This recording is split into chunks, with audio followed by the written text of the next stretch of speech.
I always go live on Twitch first, just to make sure everything's working okay, and then I click go live on YouTube a bit after. A better company's running it now. Man, that Paragon game, I remember playing it years ago. It must be. Let's see. I covered it on my channel years ago. Let's see if I can find it. It's got to be 7 or 8 years ago, and it never really popped off, did it? But I really enjoyed it. I remember when I played it. 80 years ago. Man. Like, if I remember correctly, this was a positive first... Oh, hang on. You can't even see it. If I remember correctly, this was a positive first impressions. 8 years ago. Oh my god. I've been doing this way too long, haven't I? Hello and welcome back to another video. Today I'm going to be... Hang on.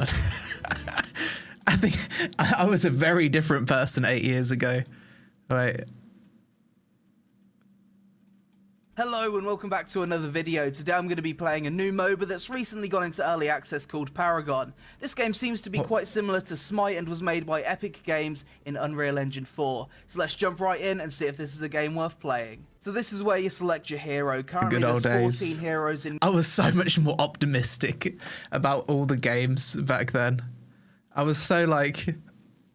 I don't know, I was like so unjaded. What happened? Hang on, I think I'm gonna have to bring up YouTube chat separately. It's not displaying it. Hang on. Let me open the YouTube live stream. Pop out the chat.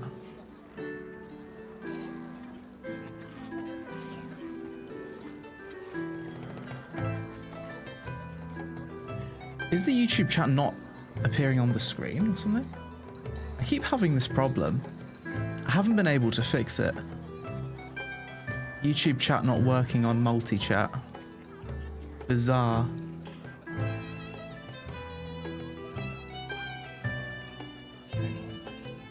Pop out chat. There we go. Oh, okay, now it's working. I see it. Sweet. Okay, so welcome for the people joining on YouTube. Today we're going to be reacting and talking about the MMO genre as a whole, trying to find some good upcoming games, and just chilling out with a coffee. Trying to make a list of upcoming MMOs to look forward to, put some dates down, check out some trailers, all of that stuff. Let's see what we've got. So first I want to check out Force Gaming's video. It's titled A Decade of Bad MMOs. I love Force's content, and I think his thumbnail game is absolutely S tier. If you like look at Force's thumbnails, they're so good. Like the yellow with the white text, the font. I think Force has probably like some of the most clean thumbnails out of all the MMO creators. So let's check out this one. A Decade of Bad MMOs. One thing us MMO fans know all too well, it's disappointment. Frankly, looking back on the last Yeah, disappointment, 100%. That's one word to summarize the genre and how everyone feels about it. decade of the genre, it's been mostly one letdown after another. We have had a few games stand out from the crowd and make a name for themselves for sure, but otherwise there have been far more failures than successes in this corner of the games industry. I think mostly I'm just disappointed at how stagnant the genre has felt over these last like 10 or so years. So stagnant in fact that a bulk of the most popular MMOs today are the exact same ones that were the most popular 15 to 20 years ago. It's like nothing. Yeah. So, World of Warcraft, Final Fantasy XIV, old school RuneScape, although that game's actually like grown in popularity. ESO is still quite popular. What else? Guild Wars 2. Whenever you do like a top 10 MMOs video, I think every top 10 MMOs video for the past 10 years has had pretty much the same games on it. nothing has changed and there's been little advancement, which just Yeah, BDO has been like fairly consistent on those lists as well. blows my mind, if I'm being honest. The MMO genre was trucking along through the 90s and early 2000s. We saw quite a lot of diversity in these games, with some great advancements from one to the next. Then, of course, World of Warcraft hit the scene in 2004 and broke into the mainstream. Yes, sure, the general public vaguely knew about games like EverQuest prior to that, but that was mostly through news reportings about how evil the game was. But when WoW hit, MMOs finally arrived into the public's consciousness as a thing that people knew lots of other people enjoyed. The genre continued steaming forward from there. We saw quite a few MMOs released between 2004 and 2010. In fact, I still to this day remember those early to mid 2010s very fondly, when WoW was arguably at the time at its peak and everyone else was looking to grab a portion of that audience. I tell you what, the best time to have been an MMORPG content creator would have been from 2004 to about 2012, 2013. It seemed like every year from 2004 to 2013, there were so many games coming out. It was constant. A lot of them didn't survive, of course, but from a content creation point of view, I think the MMO community was so much more positive about MMOs. Everyone was more optimistic. No one was jaded. What did we have? Some good games from the mid 2000s. We had WoW. We had Guild Wars 1. Guild Wars 2 was 2012, 2013. We had Lord of the Rings Online. Age of Conan. Age of Conan was pretty big when that came out. There was a lot of side MMOs. Dark Age of Camelot, EverQuest. I think they were a little bit before WoW. Aeon was huge. Rift was a big one. Warhammer Online, yeah. Neverwinter. SWTOR. I remember when SWTOR came out, that was, for a while, seen as a big competitor to WoW for the people that liked sci-fi. Arcade, yeah. Dungeons & Dragons Online. Perfect Worlds, yeah. There was a lot of MMOs that found a big audience from 2004 to 2012 because they were games that were similar to WoW, but they were played by a lot of people that couldn't afford WoW's sub fee, which was a lot of people. I remember back in high school, I tried playing The Perfect World because I couldn't really afford the WoW sub fee, and my mum didn't let me resubscribe sometimes. We were getting several new MMOs every single year as a result. This was a great time for me personally. I mean, sure, all of these games were not bangers. I'm not looking back with rose-tinted glasses here. They weren't all great, and most of them didn't stick around, but there were a few gems in there that I thoroughly enjoyed. For example, in 2010, we had Dragon Nest and Vindictus, both games I had a lot of fun playing. Then in Dragon Nest. Is that game still going? I remember covering it years ago. It must have been 7 or 8 years ago. I remember it had good combat. I know Vindictus is still good, and Vindictus is still fun to this day, in terms of just pure combat. I don't know if you can still play Dragon Nest though. Although I heard there is a Dragon Nest 2 in development. I heard that not too long ago. There is a sequel to that coming. 2011, we saw the release of Rift, DCUO, Star Wars The Old Republic, and Terra. I played most of those as well. In 2012, we got Guild Wars 2, which is a game I still play to this day, as well as The Secret World, another game that really innovated and brought something fresh to the genre. 2013, we had Defiance. That was a lot of fun. Marvel Heroes, Neverwinter, which I absolutely loved, besides the cash shop. I think after 2013, pretty much the only decent MMOs that released. BDO, Lost Ark, ESO, maybe. No, then, of course, there was old school RuneScape, and then Final Fantasy XIV saw A Realm Reborn that year. And then in 2014, holy crap, what a year that was, with the ArcAge beta, unarguably the best iteration of that game. There was Elder Scrolls Online, which is another game that I still play every single year. Black Desert Online, I was absolutely obsessed with for quite a while. And then both Firefall and BDO makes me so depressed. From 2016 to 2017, that was the most fun I ever had in an MMO. Unbelievable fun with BDO. And whenever someone tells me, "Oh, Peon, go back to BDO and revisit it," I'm sad, and I kind of don't want to do it because I know that the game will never be what I remembered it to be. It's like playing it now would almost soil the good memories that I had back in the day. It will make me depressed because I'll just think, fuck's sake, it was so much better before. There was less classes, it was simpler. Like, you didn't have to be full maxed gear. There was a great PvP scene. I miss it so much.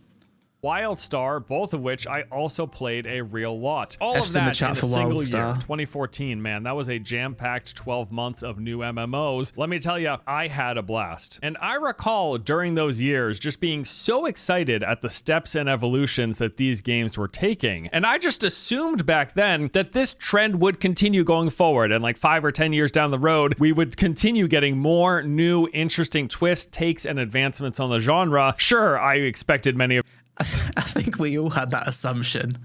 It was like you'd look at all of these amazing games coming out like one after the other and you'd think, wow, if MMOs are this good now, can you imagine 10 or 20 years into the future? I remember thinking that for World of Warcraft.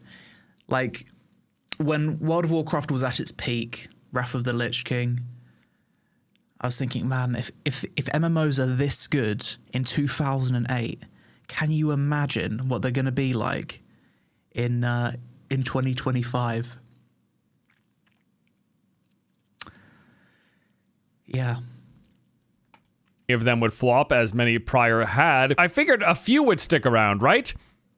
Right? But no, that's not what happened. There has been a handful of new MMOs in like the past decade that have done decently well, but most of them haven't. Like we got Albion Online that launched in 2017, and that's actually still going quite strong. Yeah, Albion's doing pretty well. Albion's definitely secured itself like a solid audience. That's been one of the few in the past decades to just have a solid player base and kind of grow over time. It's a contender in the top 10 of this genre. But beyond that, I mean, I guess in 2021, we had New World, which showed a lot of potential, and it was fun for about a week or two. And then in 2022, yeah, we got Lost Ark, which was also fun for about a week or two, up until you hit the pay to wall that kicked in at Endgame. And I mean, that's kind of everything. It literally, like, there's 3 new MMOs that are even remotely noteworthy over the course of these past 10 years. So yeah, I'm a bit disappointed, to say the least. And when I look at the next decade of upcoming MMOs, at least the ones that we know about that are currently in development, I gotta be honest, I'm seeing a lot of games here that are unlikely to break this trend. But there are some that have me at least a little hopeful, and that is what I want to focus on for the rest of this video. Enough of the doom and gloom. Let's talk about the MMOs that I think have the best chance of actual success and any longevity, at least for me personally, but also like thinking about mainstream. Are any of these games in the next 10 years going to get into that top 10 list of the most popular MMOs? That's good. I need some positivity. There's a few MMOs that I'm looking forward to. Chrono Odyssey. I think that's going to be pretty good. Ashes of Creation. I'm looking forward to Arcade 2, but I don't think it's going to be the game that... I don't think it's going to be a game for me. I think it's going to be like more small scale. It depends on the combat though. If the combat's unbelievably good, then it could still be fun. But it seems like it's going to be more of a PvE game, less large scale, less massively multiplayer. Other than that, the Riot MMO, I'm looking forward to that purely because Riot's got a good reputation. Not that I've seen any gameplay of it. That's pretty much it, really. Maybe there's another one that I'm not remembering. Being played by a wider audience. We'll see. Just a heads up though, this list is fairly short in terms of the number of games. Okay, so let's start off with the traditional MMORPGs. These are games that are more or less following the gold standard of the genre compared to the MMO lights or the shared world games, some of which we will discuss. But as for the traditional MMOs, we're talking the bigger open worlds with many players visible at any given time in each of the zones, with the regular questing, the dungeons, the raids, etc., the whole shebang. What are the ones I'm excited about in this category? First up is Ashes of Creation. And let me just say this up front. I am far from one of the extreme fanatics for this game. I know a lot of the people in the YouTube MMO creator space have been singing its praises from the ramparts, claiming that Ashes is going to usher in the next generation of MMOs. I don't think... I hope he doesn't mean me. He might mean me. But yeah, the Ashes community is quite fanatical. I think I think it's good to be skeptical, but there's like two extremes with Ashes. You're either like a fanatic or you're like a super hater. There's the people in the middle don't really talk about the game too much, so it seems like a very polarizing game. I'm not that fanatical, but I am looking forward to it. That's the case at all. In fact, I doubt, if I'm being honest, that this game is not, let alone going to be the savior of the genre. I'm fairly confident it's not even going to. Isn't this footage from the Alpha 1? Yeah, I think this is the Alpha 1 footage from a few years ago. Break into the mainstream. If it does see success, which I think it could. Oh, a bit of Alpha 2 footage as well.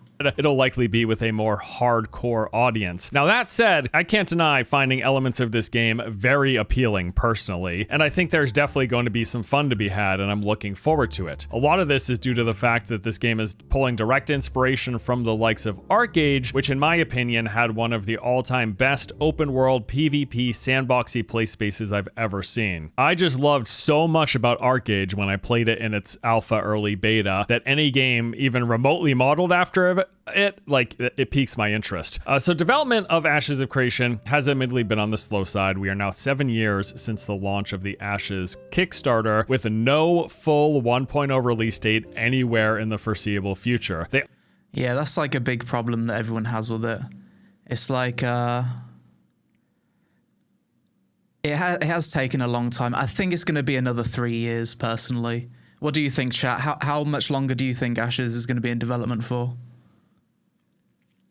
I think 3 years. 10 plus? Nah, no way. 5 plus? Oh shit, maybe I'm a little bit optimistic then. I do think 3 years. I'm going to stick with that.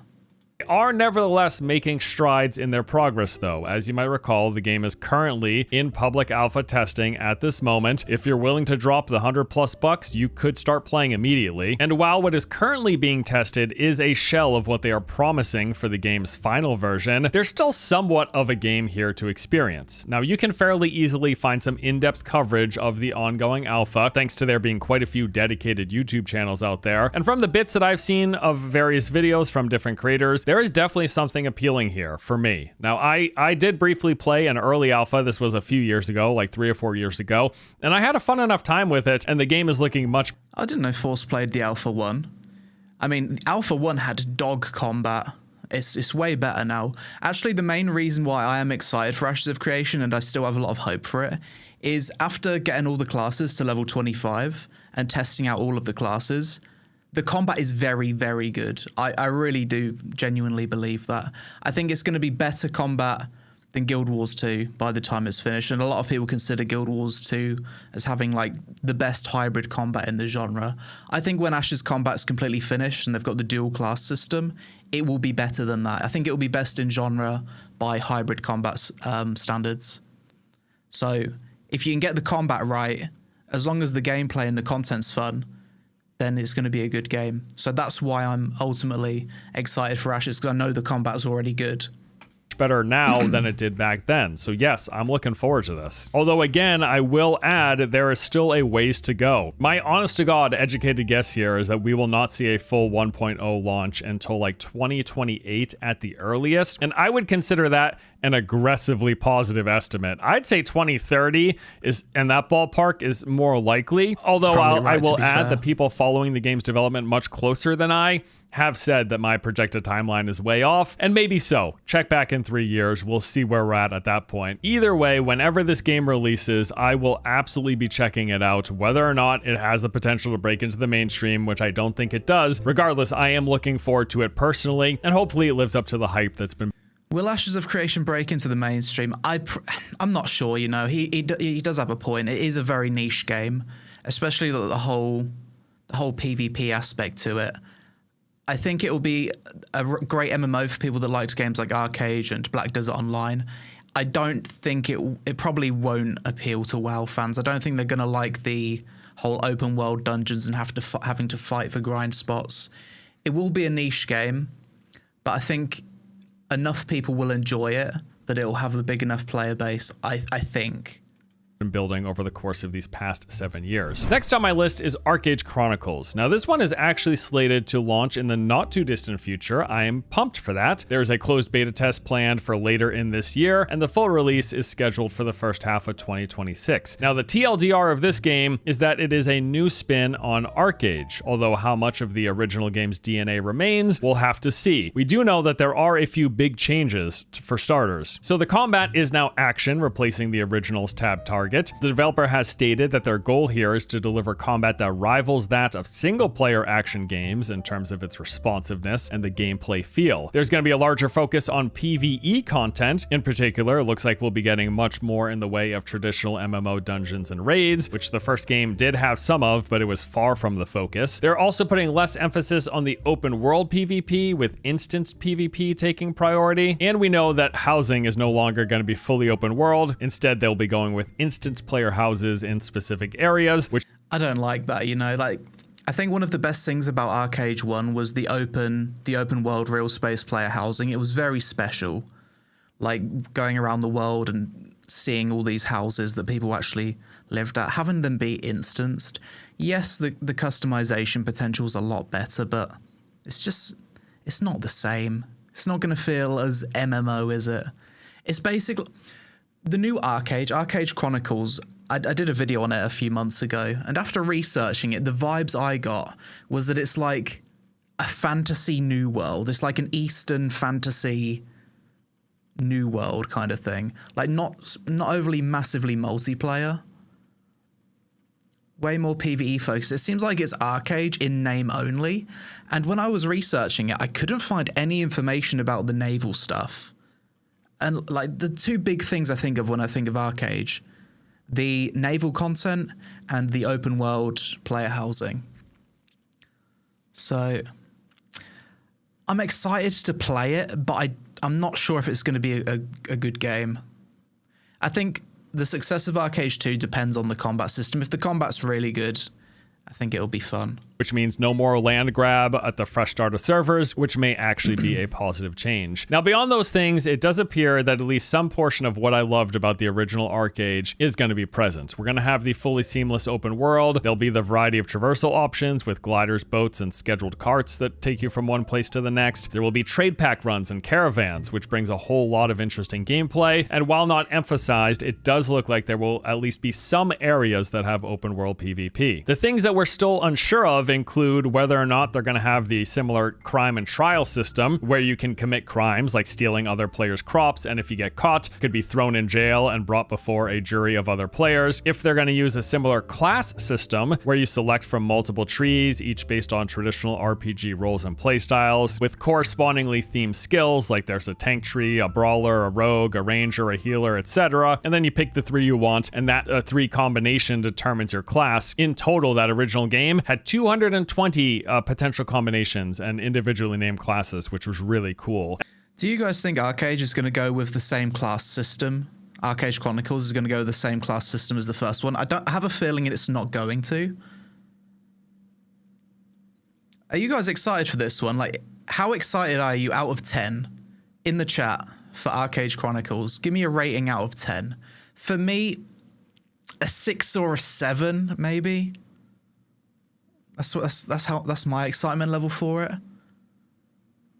And we also are unsure of whether or not they're going to have any of the original game's sandbox elements, like the fact that you can plant trees, herbs, and other crops literally anywhere in the world, and then like tend to it and watch it grow and then harvest it when it's ready, which was really cool. Now, however any of those specifics shake out, I am nevertheless hopeful for this game, with the main caveat that I expect monetization to not be great. I'm hoping at best in this regard that they avoid selling power or convenience and just keep it to cosmetics, although I'm really not holding... Yeah, that's some hopium. Korean MMO only selling cosmetics. I wish. If only. Although something we have started to see, and I don't like it, is Korean MMOs do this like free-to-play, buy-to-play model where it's a real money auction house. We've seen that with a lot of NCSoft games recently. We've got it with Throne and Liberty, and then we got it with Blade and Soul Neo. I don't like it, but I would be curious to see if other Korean MMOs also implement a similar system. because players seem to be more okay with that than traditional Korean monetization. My breath. We may very well, at the very least, get convenient sales, if not outright power. Either way, the trailers have been enticing. A new iteration of ArcAge is something I'm looking forward to. I will definitely give this game a go. And also on the plus side, it's coming out somewhat soon, which is great. Moving on to the third and final. This is the big one I'm excited for in the short term. In the short term, this is the one that I'm really looking forward to. Of the traditional MMORPGs on my list is Chrono Odyssey, which as of today is scheduled to release very soon. They've got closed beta testing planned to take place in the next couple of months. Closed beta testing. Some people might have already tested it.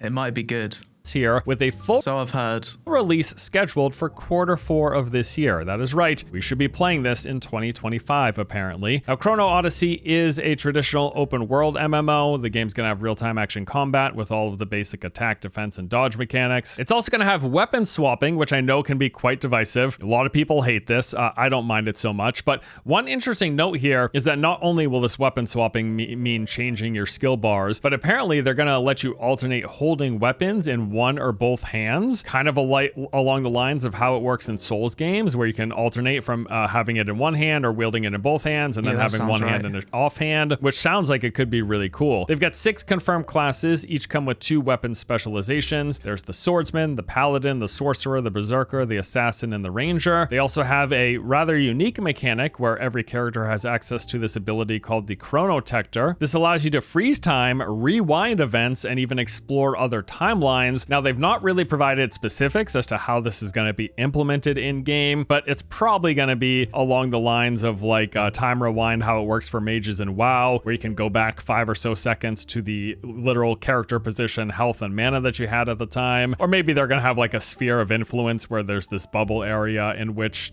time goes backwards or projectiles get slowed. I don't know. We'll see how it works. It's a very interesting theme, isn't it, Chrono Odyssey? I haven't really seen many MMOs with this kind of theme. It's like it's a bit like time travel-y with like void monsters and things like that. Interesting combat as well, like a Souls-like combat system, the 2 weapons, the weapon swapping. It's potential here. Depends on the scope of the game. Like from the trailers, you can't really tell if it's like an instanced MMO like Vindictus, or if it's a full open world MMORPG. I guess we'll have to wait for more info. Beyond those things, we also know that Chrono Odyssey is going to feature an open world with seamless exploration between zones. They've got a weather and dynamic seasons that will take place. There will be open field events that they say hundreds of players can participate in. We'll also have world bosses, random procedurally generated dungeons, and large-scale realm versus realm battles, which is another. Oh, it's open world it says open world on Steam. Okay, I didn't realize it said that. A way to say big. Yeah, it is. Big group people. When I first saw it, I thought it was. I thought it might have been like a Vindictus style game, but I'm glad it's not.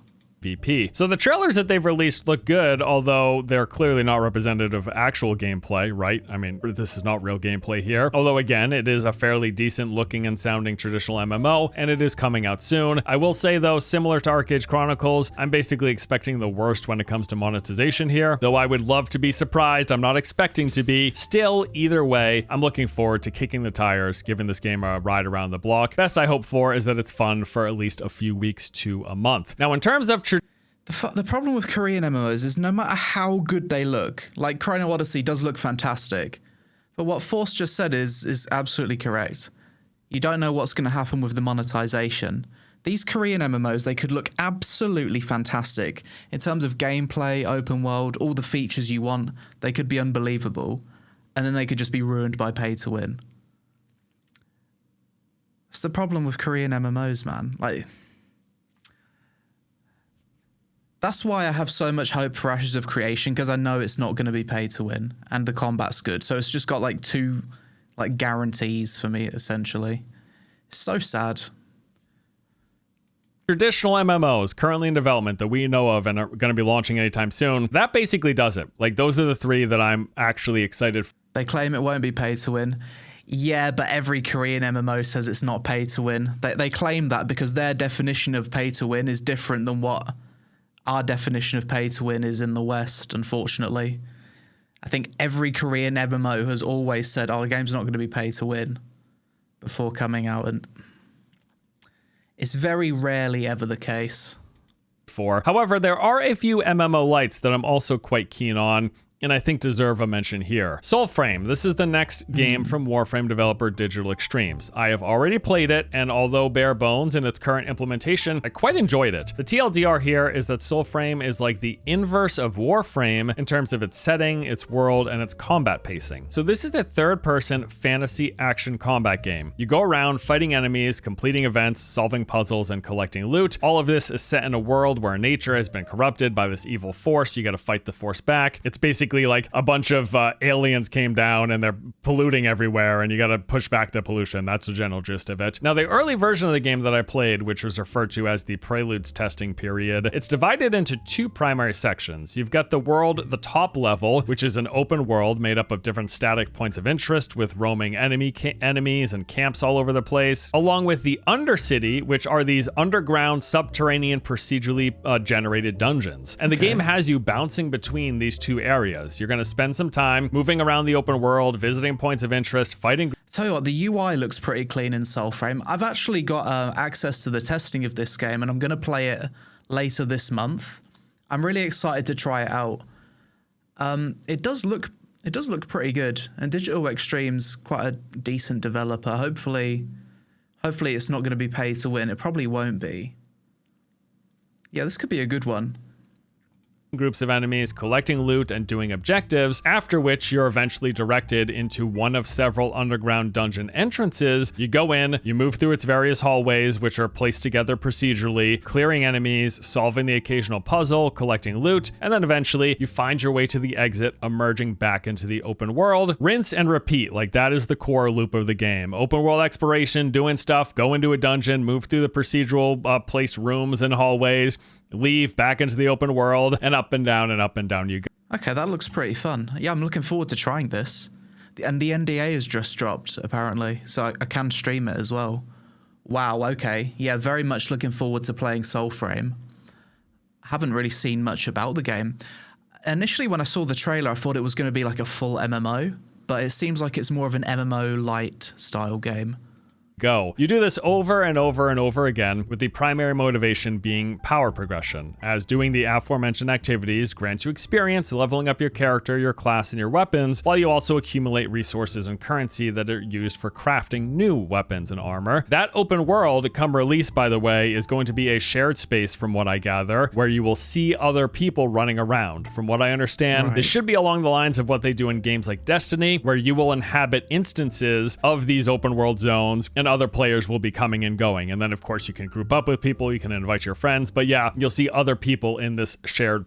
I think they had a similar thing in Warframe, right? They had like a zone where it was shared world, like a hub, and like an open world area. So I suppose they were experimenting with this in Warframe before doing it in Soulframe. For me, I think whether or not this game's any good depends entirely on the combat. Play space. And that's basically the gist of it. Even just this early iteration, I really like. I love the world, the lighting and environments look great. There's a lot of cool puzzles and secret rooms and mini games. NPCs in the game have a ton of character. I liked all of them, but my favorites were probably Verminia, the blacksmith, and then this little sprout creature, which is super cute. There are some early concerns, the number one of which is probably the combat. Definitely still needs a lot of work. It's quite floaty. It doesn't have a lot of impact to it. Enemies. That's not a good early concern to have, is it? The combat. Of all the things you want to get right, that's the number one thing. Barely react half the time that you hit them, so they need to really hone in and focus on improving this. The game was also incredibly easy with almost no challenge whatsoever. Pretty much everything was face roll, and there wasn't a ton of content, but you know, it's a pre-alpha build that I was playing, so I wasn't expecting that. That said, it's still very early days, and as a baseline, I really like this. I'm not even sure if they're going to be entering early access this year, but whenever this comes out, I am playing it 1000%. I already really enjoy the basic skeletal framework they have. I can't wait to see them flesh it out even more. Dune Awakening. I have talked about this game a lot, maybe. I've been fading Doom Awakening for quite a while because I wasn't sure if this is a full MMO or not. some people say it is a full MMO with like a massive open world. Some people say it's just a survival game like Conan Exiles. So I haven't really looked into it, and I haven't really been getting hyped for it, because in my mind it's just like another Conan Exiles kind of game. It'll probably still be fun. I do like survival games, but I haven't really been like looking into it as an MMO. I might be wrong. It might surprise me. And with it being a sci-fi game, generally not as excited for sci-fi games, because a lot of the gameplay is like shooting guns and stuff, whereas I prefer more sword play. Too much, but I don't care, because despite any early concerns, I can't wait to play this. As a big fan of both survival games and MMOs, this is just right in my wheelhouse. And even if the combat is a janky mess like it might be, and the servers are a total disaster as they probably will be. He says the combat's a janky mess. I hope not. I hope not. I really like Dune though. Like I enjoy the Dune universe. I enjoyed the movies. I think it's a cool theme for a game. I'd be more excited to play like a Dune game than some other random sci-fi game. At least Dune's a bit more grounded. I'll be playing the hell out of this game when it comes out regardless. In fact, I'm so pumped. I can't believe it's just a couple months away. Now, if you somehow haven't seen any of my prior coverage, I will give you a basic rundown, but there are timestamps below if you're sick and tired of hearing me talk about this game. I totally understand, all right? So Dune Awakening. This is an open world sandbox survival crafting MMO. It's being developed by Funcom. They are quite clearly and admittedly building upon the foundation they laid with their prior survival game Conan Exiles, but Funcom, what other MMOs did they make? They've made a few MMOs, right? I'm trying to remember. Conan. Oh, okay. I thought so. Yeah, Secret World. I thought it was Secret World, but I didn't want to say it. So Age of Conan and Secret World. Anarchy Online as well. Okay. So it kind of makes sense why the combat's a bit janky then. New, improved, more MMO with more shared world spaces, specifically in the endgame, and obviously also set in the Dune universe. As for specifics, notable information includes the game's gonna have all of the basic survival crafting features and systems. You'll gather resources, make items, build a base, craft gear, get stronger, go explore enemy camps, and engage in PvP. That is the foundation. The explorable space consists of these two separate massive open zone regions. That's pretty cool. That looks huge. That looks like a massive open world. The problem with the grand majority of MMOs is their endgame. God forbid someone makes an MMO where the endgame is not soul-sapping grind. Yeah, I agree with you there. I'm out here hyped for Title WoW's Unreal Engine 5 update in 2025. Interesting. I haven't heard of that. First one, called Haga Basin, said to be larger than the entirety of their prior game, Conan Exiles, with somewhere around 100 hours worth of content to play through just in that one region. And then after that, when you progress into the end game, it's going to have you moving into the deep desert. And this is where all the late game progression comes into play, as well as the large scale PvP. In terms of yeah, this is one thing I have heard about Dune Awakening, is that it apparently is massive, like really big world. The type of stuff that you're going to do in the open world, they've got a variety of points of interest, public events, and content types. There's enemy strongholds, which are large, elaborate bases, camps, ruins, and such, full of enemy NPCs. You go in, you clear them out, you collect loot and resources. There are the desert testing stations, which is their take on public dungeons. These areas are mostly underground and can come in a variety of different biome types. These will be full of enemies, and some of which will also have a boss encounter at the end, although they have been clear that these aren't like traditional MMO dungeons, and they're more akin to something like shelters in Fallout or the dungeons in Skyrim. There's going to be a lot of narrative in here. You're going to find things like data pads and audio logs giving you detailed lore background to that area. And the bosses are just going to be like tougher variations of basic enemies rather than like bosses in a World of Warcraft dungeon, for example. We've got events such as these crashed ships where you're going to see a ship falling from the sky, crashing onto the planet. If you go over there, you can scavenge for its resources. There's this police force at night where these security ships will scan the planet looking for players. If you get spotted, they call troops to your location. There's the sandworm, which is an ever-present threat. If you spend too much time on the sand, if you make too many... That's going to be the best thing, isn't it? Going through the desert and then seeing this giant epic sandworm pop out. I think that's going to be probably the most memorable part of playing the game, seeing this happen for the first time. too much vibration, the worm's gonna get summoned forward and chase you around, and it will kill you if it catches up to you. They got player hubs with these major towns that are full of vendors, quest NPCs, other players, as well as a marketplace where you can buy and sell items. And then the end game is that region of the deep desert, which is this massive expansive zone made up mostly. Wow, what is this? This looks bloody epic. He's just scouted a giant explosion from miles away. Of sand, but with rock islands dotted all throughout. Guilds of players will be headed here in search of large quantities of Spice Blow.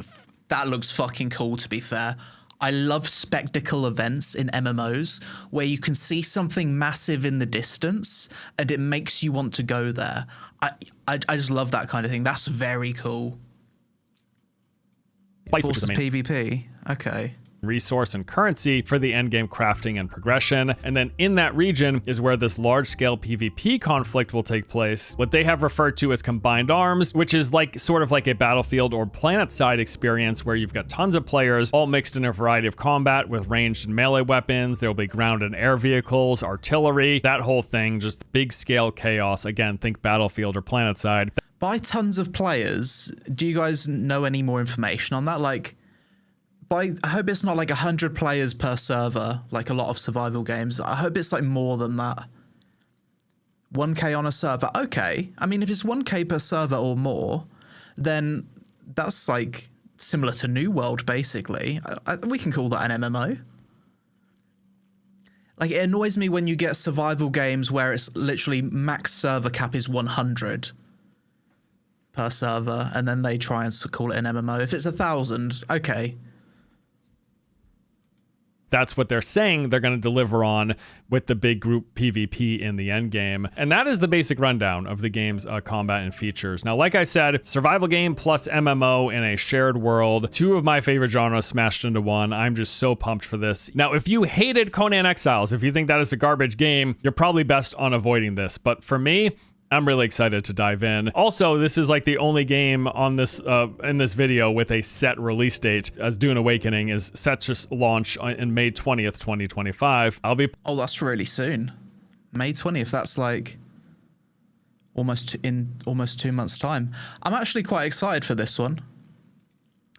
I'll link it after I finish. Maybe I'll see you there. Another MMO light that I wanted to talk about, and I'll admit that I might be pushing the boundaries, including this here, but I want to mention Light No Fire. Yeah, here's the thing. They're promising a massive, true-to-life, real-world size planet in a fantasy setting with other players inhabiting that same space, which is all very cool in theory. Of course, this comes with a disclaimer. I saw this trailer, and this trailer looks absolutely unbelievable.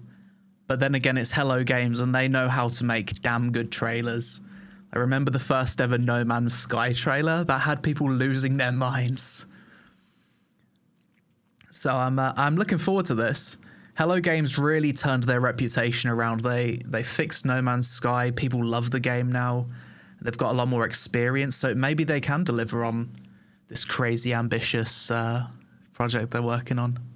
That, hey, Hello Games' last title did not fully deliver on all of their pre-release promises, but also they've got over 7 years of consistent free updates that they've added to that game to the point where it is widely considered quite good. No Man's Sky is one of those titles that's like quietly super popular with a large dedicated fan base, and they seem to be doing very well for themselves. So as for details here about Light No Fire, they said it's more ambitious than No Man's Sky, despite taking place on a single planet. Their goal more ambitious than No Man's Sky.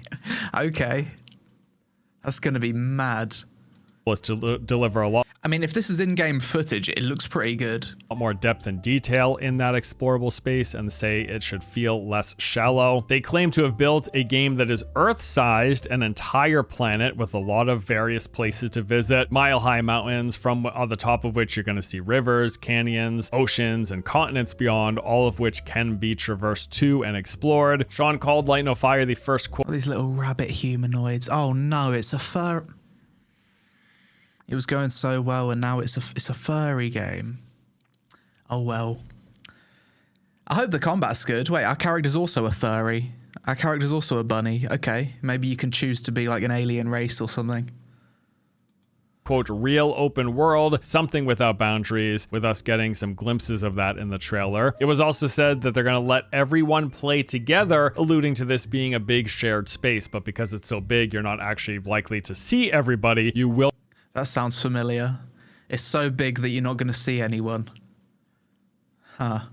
Come across other people. Now, they also promised that in No Man's Sky and weren't able to deliver on it at launch, but it is now the case that you regularly see other people in that game. So I'm fairly confident that they are actually going to do what they say they're doing here. And then finally, they say they want to bring the depth of a role-playing game to the freedom of a survival sandbox with Light No Fire. And while the focus of the reveal centers on the scope of the planet, the final game is going to have a lot more traditional RPG features with character creation, going through a sprawling fantasy story, a lot of gear and progression systems, a large variety of enemies, bosses, and so on. Now, I know I'm not alone in thinking this could be something special. I think probably my biggest hope, though, is that they can really have a lot more depth and way more interesting combat than No Man's Sky had. And yeah, that's the big concern. I don't know if they've ever like made a game with amazing combat. Isn't No Man's Sky combat just zapping things with lasers? I haven't played it for years, so I might be wrong, but I think that's basically what it is, right? The combat needs to be good, and my question would be, if they're making an Earth-size procedural generated world, what does the gameplay loop consist of? Is it just going to be a pure sandbox like PAX Day where the goal is make a base? That's the question. And if they can deliver on that in this fantasy shared world that they're pitching, I mean, it could be unreal. Now, Light No Fire doesn't have a release date at the moment, maybe late 2025, but I'm guessing it'll be sometime in 2026 at the earliest. Now, beyond those games, reality is at the moment, my largest hope for a new great, like traditional MMORPG mostly comes from games that are way far off and we know little to nothing about. Of course, that list includes the League of Legends based MMO coming from Riot, the ZeniMax Online Studios, they have a new IP, the same developers of ESO. There's that new... Oh, really? I haven't heard of that. A new ZeniMax MMO. That's interesting. I'd like to hear more information about that. That's the first I've heard about that. Yeah, I'm looking forward to the Riot MMO. I think everyone is. But that's going to be a long way off because we haven't seen any footage, screenshots, or info about it. Hopefully, with the Riot MMO, I hope they just keep it quiet.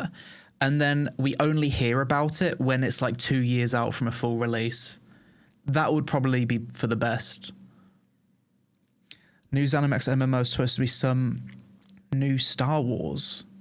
Interesting.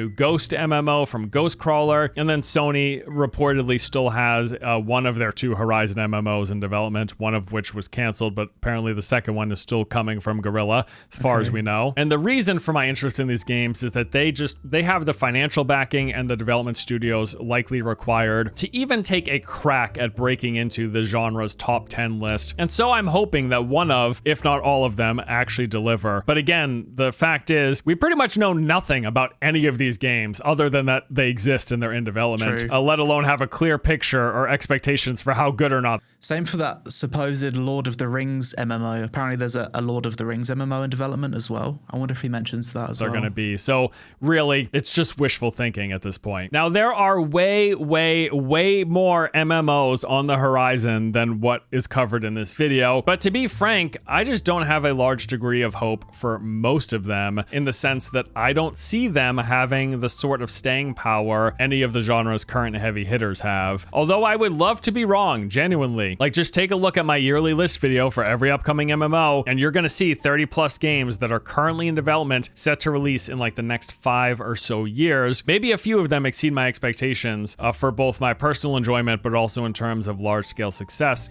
It's funny though, whenever you make an upcoming MMOs video, I bet Force has realized this over the years as well. Whenever I've done it, this has always happened. You'll like make a list of videos, upcoming MMOs 2025, upcoming MMOs 2026. Half of those games will not fucking release on the year that they're supposed to, that they're supposedly coming out. It's been like that for the past 6 years that I've been making those kind of videos, and I feel like a donkey for doing them. Like, every time I make one of those videos, I'm like, for fuck's sake, is it really going to come out on the day they're saying? Probably not. Like it happened recently with Arcade Chronicles, right? I made a video a few months ago. It's like, okay, this game's going to come out in 2025. Literally a month after I released that video, they pushed it back to 2026. And it'll probably get pushed back even further to 2027, most likely. It's just how it is with MMOs. I hope so. In fact, I'll say that there is inevitably going to be some MMOs launching in the next 3, 5 to 10 years that do catch fire, and that is something that I entirely welcome. In fact, I'm praying that happens. But as of now, the games I'm most interested in and excited about, yeah, it's pretty much Ashes of Creation, Arcade Chronicles, and Chrono Odyssey as for the traditional MMOs, Same. then followed by those MMO Lights or Shared World bunch, which includes Soulframe, Dune Awakening, and Light No Fire on the list. And then a lot of my hope for those bigger budget games are the ones we know nothing about. That Riot League MMO, the new IP from ZeniMax Online, Ghost MMO, and then Sony's Horizon MMO if they don't. I said this not too long ago, but with the MMO audience, the more you know about an MMO, the less hyped for it you are. So if you've already got the funding and you've already got the budget and you don't really care too much about community feedback, the best thing you can do for like marketing and hype is to not tell anyone anything about your MMO, and people's imaginations will just run away.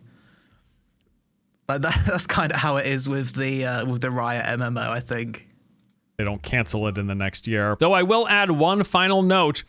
My pipe dream that I mentioned in the recent Monster Hunter Wilds review is that I would just lose my mind if we ever got an MMO version of that sort of game. Imagine the depth of the combat system and the boss fights in a Monster Hunter game, but in a fully seamless open world with other players and things like dungeons and raids and enemy camps that you go after. Like, it would be so cool. Or even just like an MMO version of a game like Elden Ring. My God, I would lose my mind. The premise is so appealing to me. I just don't know if it's like technically feasible. At least no one's delivered on that sort of a concept as of today. Well, that does it for this video.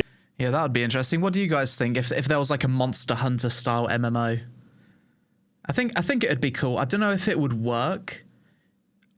It would work from a PvE point of view, but I don't think it would work too well for PvP, and I don't think you could do large scale.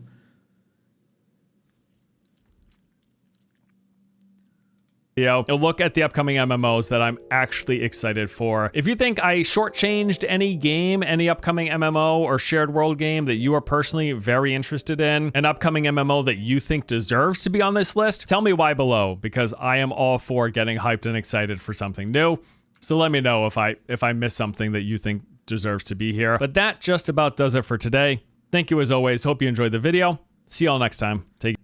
That was a very good video from Force. Let's link it in the chat. Give it a like. Brilliant MMO content creator. Force is one of my favorite MMO channels, actually. And I really like his monthly update videos, like what games to play each month. I watch them like every month to basically like give me an idea of what's coming. But yeah, good video. It seems like we're basically excited for the same games. Ashes of Creation, Chrono Odyssey, Arcade Chronicles. We probably have fairly similar tastes in MMOs.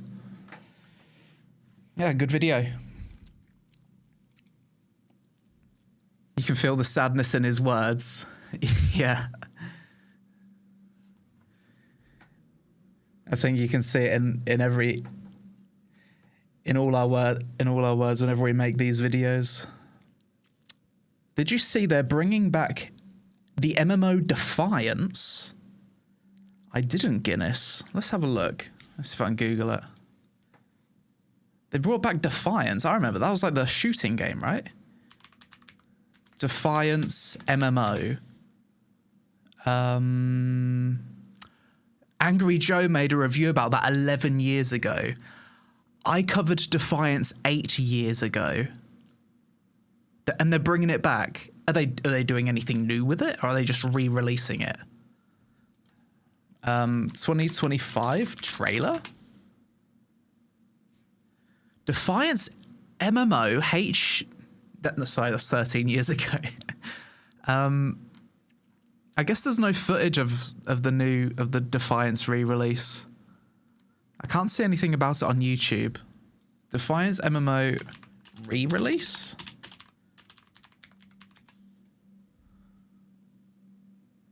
I can't find anything about it.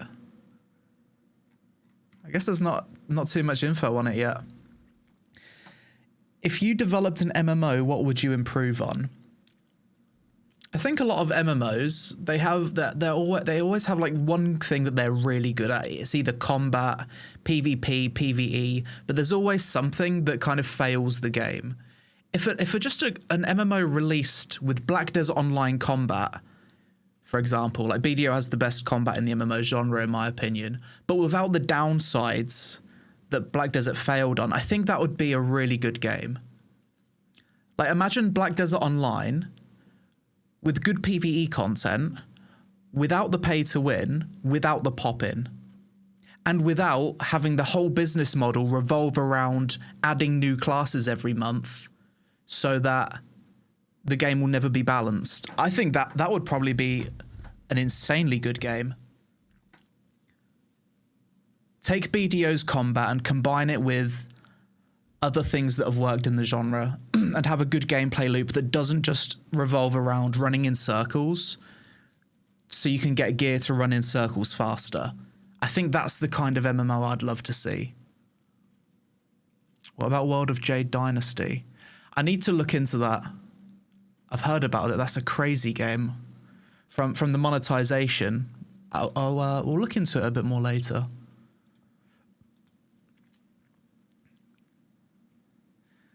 Have I ever played Terra? Yeah, I've played Terra. Played Terra quite a bit. Terra's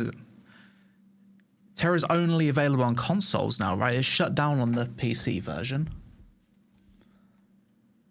Had a few subs during that. Let's Z Bulletin, thanks for the sub. Shroven and Edward Singing, thanks for the subs. MMO fans are immensely high on copium. It's over, boys. I mean, if you're playing like old school RuneScape, for example, you're probably quite happy. I think the MMO players that are the least happiest are the ones that don't have a main MMO right now.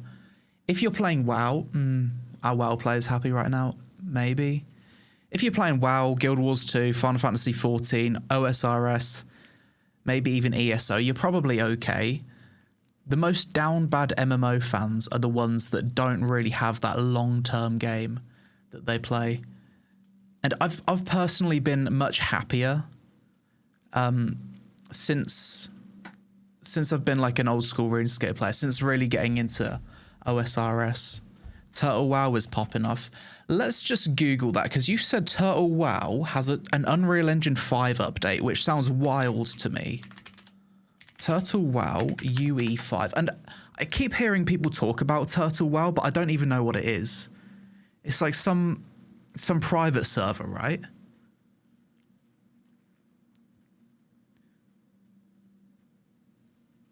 WoW in Unreal Engine 5. That sounds intriguing.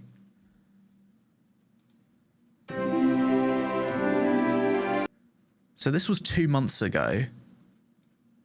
I don't even know if I'd be able to cover this on YouTube. I can probably react to their videos, but if I was to actually play the game, I'd probably get sued by Blizzard.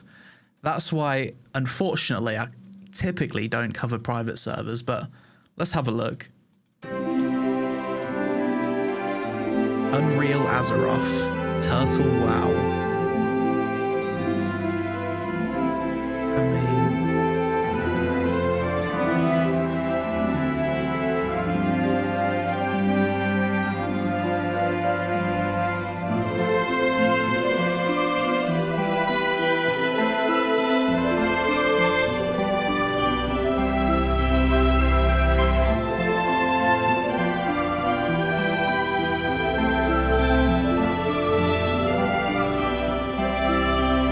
main difference seems to be like the lighting, doesn't it?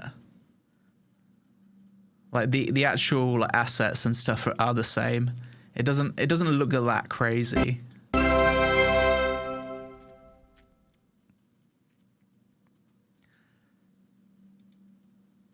And I don't know if the reason that a lot of people don't play WoW is to do with the graphics. I don't mind WoW's graphics. I think modern WoW graphics are quite nice. Let's have a look at this one. Turtle WoW 2.0, Unreal Engine 5. Maybe that was just a bad video. Let's have a look at this one. different lighting.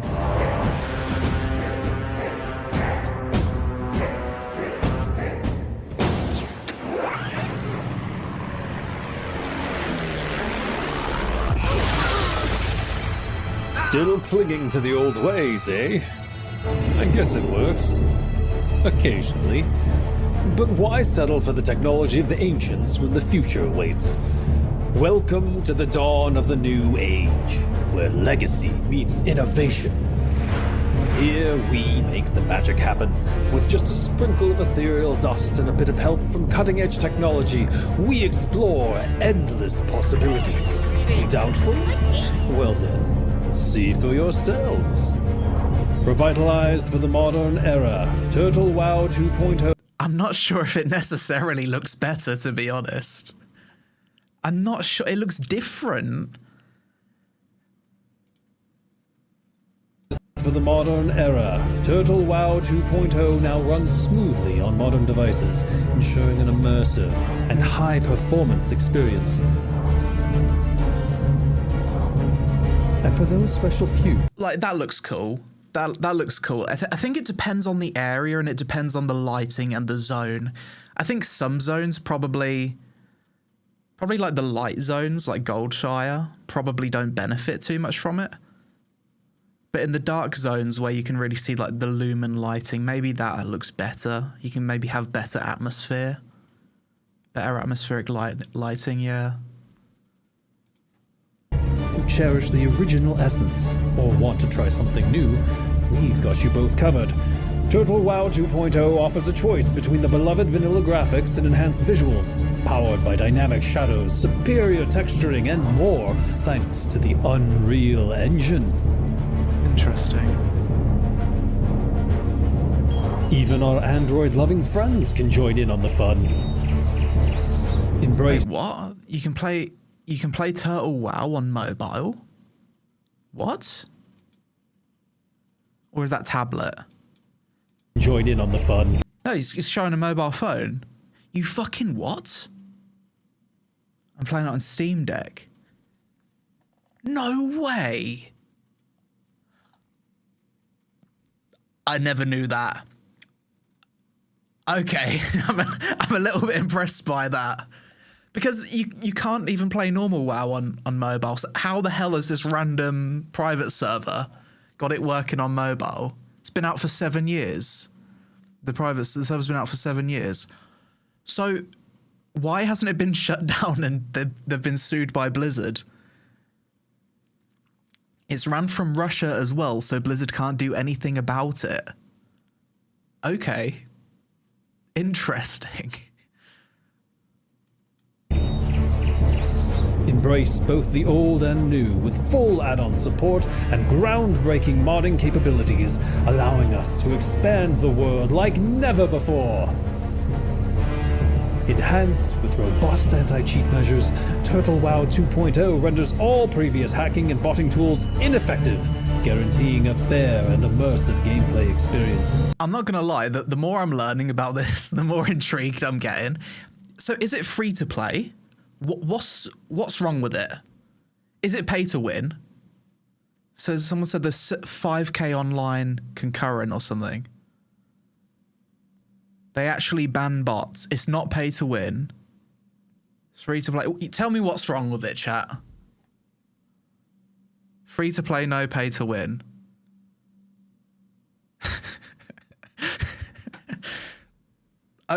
Okay. They only sell mount skins.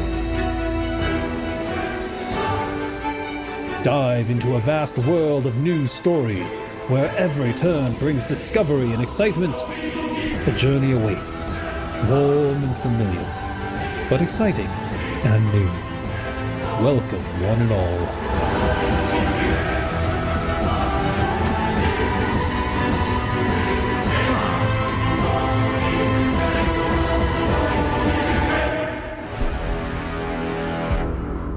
2025. So I guess that's like the new expansion. So, wait, what's this? 20 quest limit raised. Photo cinematic mode, language toggle, ultra wide support. Huh. They literally made WoW 2. So how is this game different to WoW Classic? Is it like a completely different game with like different content? Does it have the same class system? Lots of custom content. Same content plus more. Same classes. New content, updated classes. Vanilla, just better. It's like Classic Plus.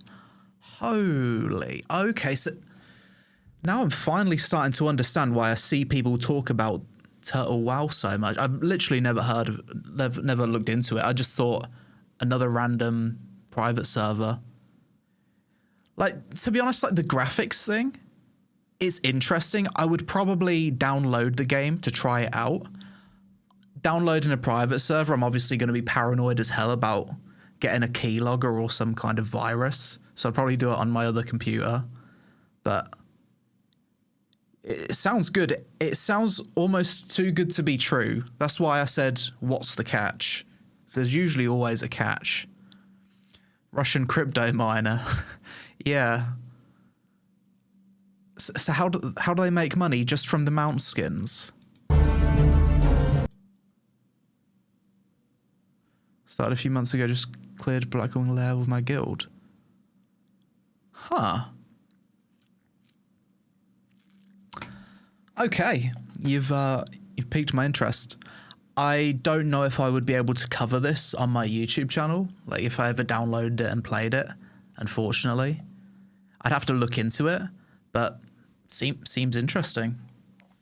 Yeah, thanks for that. J. Felipe, thanks for the sub.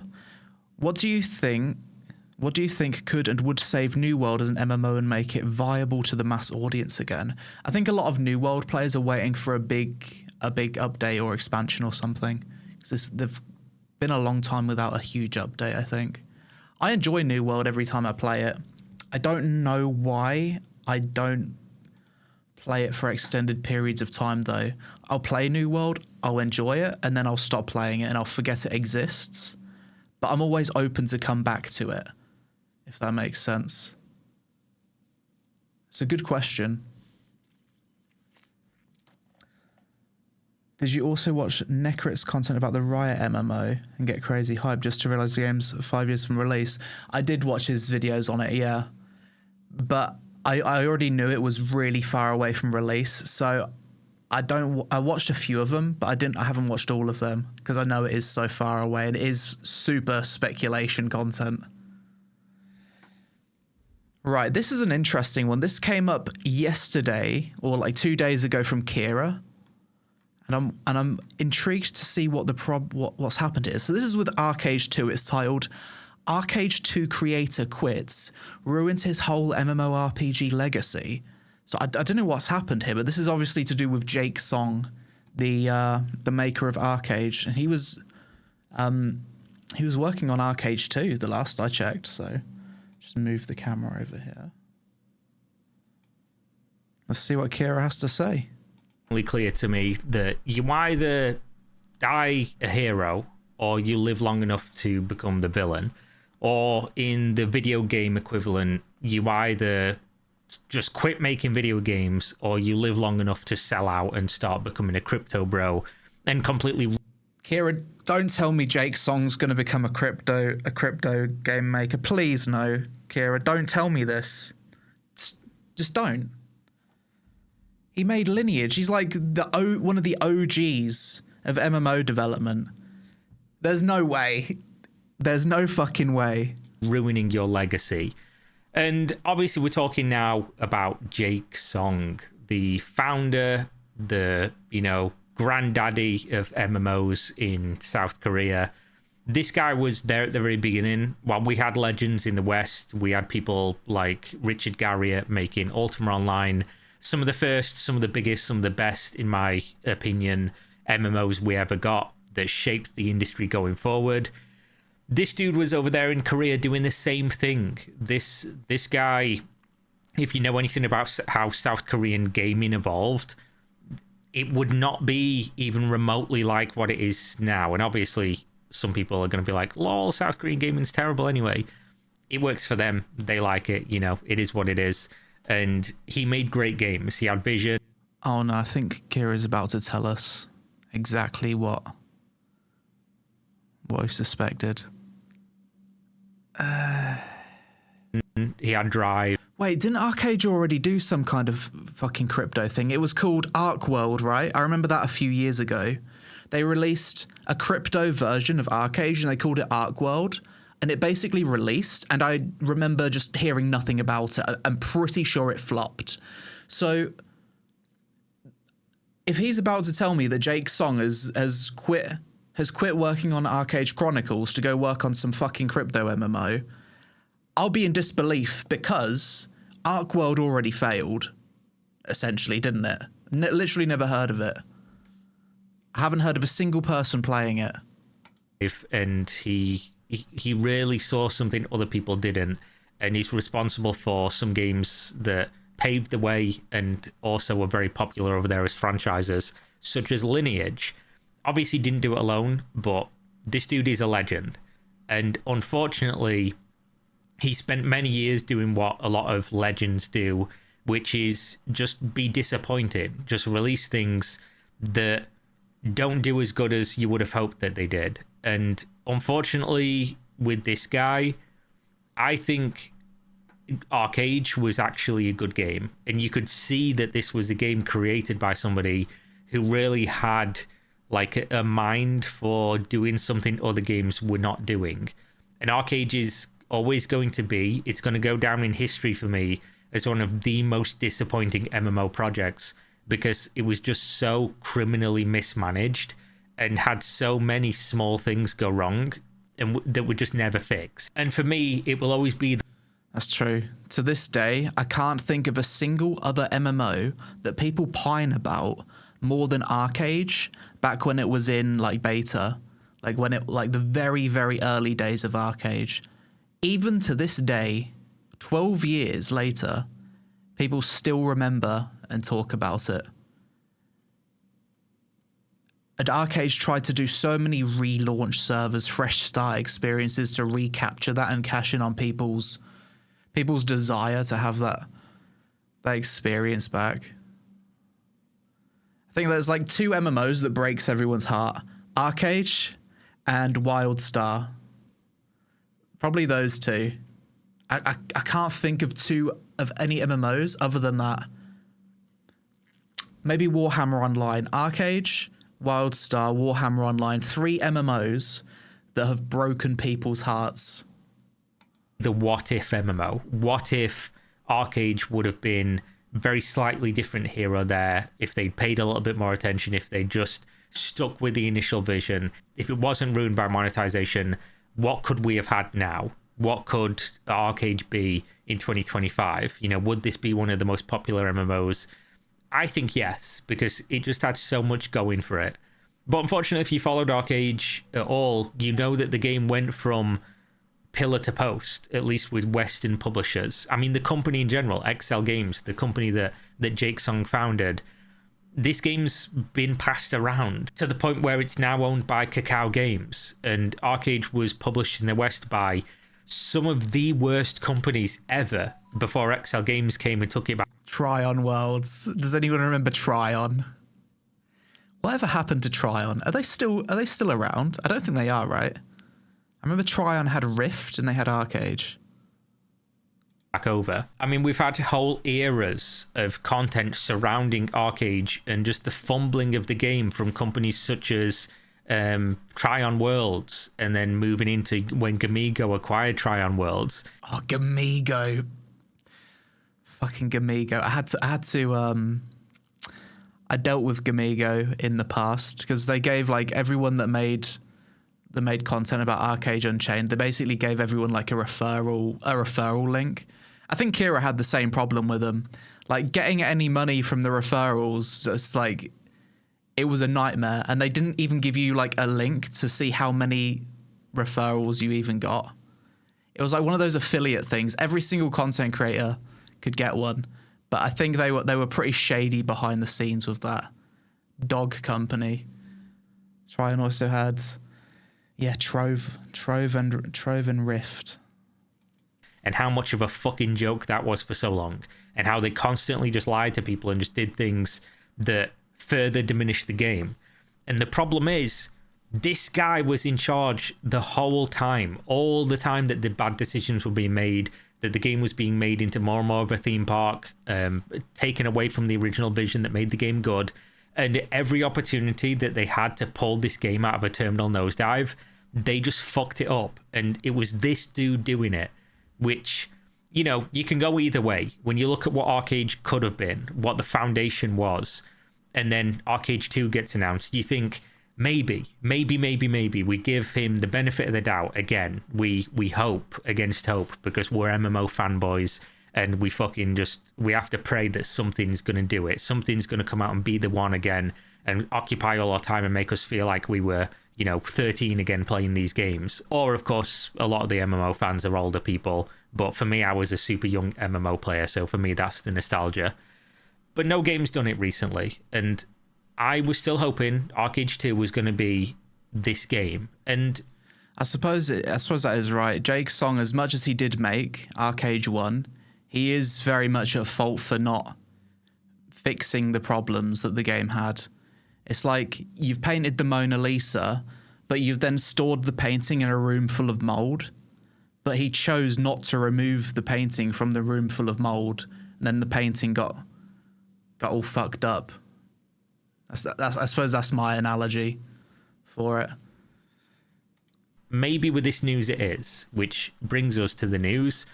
This guy has, a couple of years ago, I believe he stepped down as CEO of Excel Games and said he was going to be focusing more on, development and other stuff. Arcade Crypto, there was an Arcade Crypto version that released that no fucker ever talked about or played, because, why would you? Literally not a single soul. Actually, does that have a crypto coin associated with it, that Arc World, or is it shut down? Let's see if it even still exists. Arc World. It actually does still exist on Google, apparently. If I type it in here, it does still exist. I've literally never heard anyone talk about it.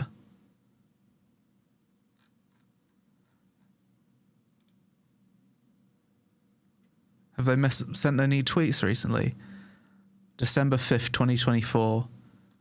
So they haven't posted anything in months. It's probably going to be shut down soon, isn't it? And then he's now left and he's sold out his legacy to go and work for a blockchain company.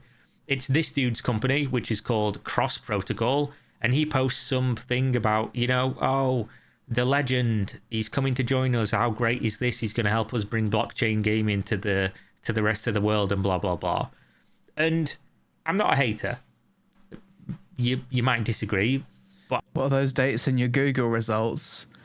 Thai dates. Like Thailand uses like a different dating, like a calendar. Like it's not 2025 in Thailand. It's something else. I can't remember. I'm not a hater. I think out of most people that are involved in like critique around games and MMOs and things, I'm probably one of the people that has the most open mind towards crypto stuff, because I am also involved in crypto stuff in terms of criticizing that. And I own cryptocurrency. I've done since like 2014. So, I know how this stuff works, at least to a degree that a lot of people don't. And I have an open mind in terms of, if you can show me something, even as a brief, give me a brief that makes a game sound good, where this stuff adds anything. There's a value add there that I can say, oh, this is actually good. This is a good implementation. People will like this. This will add something, and I'll look at it. And if you can show me that, I'll say, okay, cool. Let's see how the game is when it's done. The problem is, nobody can show me one of those things because it doesn't exist. It simply does not.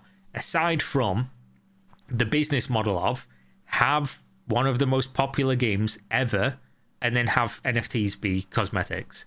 In which case you can still ask and answer the question, well, why don't we just not use NFTs and we just use a traditional database instead? And then you go, oh, wait, yeah, you're right. Never mind then. And True, there's literally no point. And a lot of crypto games, the first thing they do is similar to mobile gaming, really, is they try and figure out some business model first. They like come up with they come up with the monetization first, and then they build the game later. Whereas you should probably like build a game first. The whole motivation behind it is money, but crypto gaming is kind of dead, right? So I just don't really see them ever attracting the talented developers that are required to make a successful large scale game.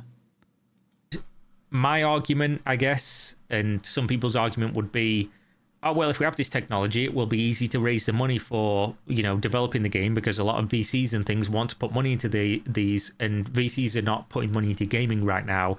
So maybe we can just use these buzzwords to get the game made, and then, wow, the game gets made. The problem being that systems like this only work when you have the most popular games ever. If Valve turned around tomorrow and said, okay, all our skins now that are on the Steam marketplace, that are just on our database, that go between your Steam accounts, well, now those are NFTs and we have the Valve blockchain, I'd be like, okay, that works. Unfortunately, now children are going to be using NFTs to gamble and probably be less traceable. So that's just going to be more multi-billion dollars worth of fraud and child gambling to deal with, which Valve never do, of course. But, it would work, right? People would adopt it. People would use it because it's Valve. People will do fucking whatever when Valve does it because it's Valve, right? Big Daddy Valve, Gabe Newell, everyone loves him, lost loads of weight, congratulations, Gabe. But this is just the case, right? If you don't have the biggest games ever, if you're just making a game, when you tell me your business model is, we'll make a really popular game and we'll use this untested technology that all gamers hate, I'm like, you're done anyway. You're fucking done. You're not bringing the shit to the mainstream unless you somehow manage to make just a generational, once in a lifetime lightning in a bottle video game that makes all gamers forget that the only half decent crypto game that I've seen was that it was this extraction shooter. What's it called? Wasn't it it was the one that Dr. Disrespect was working on?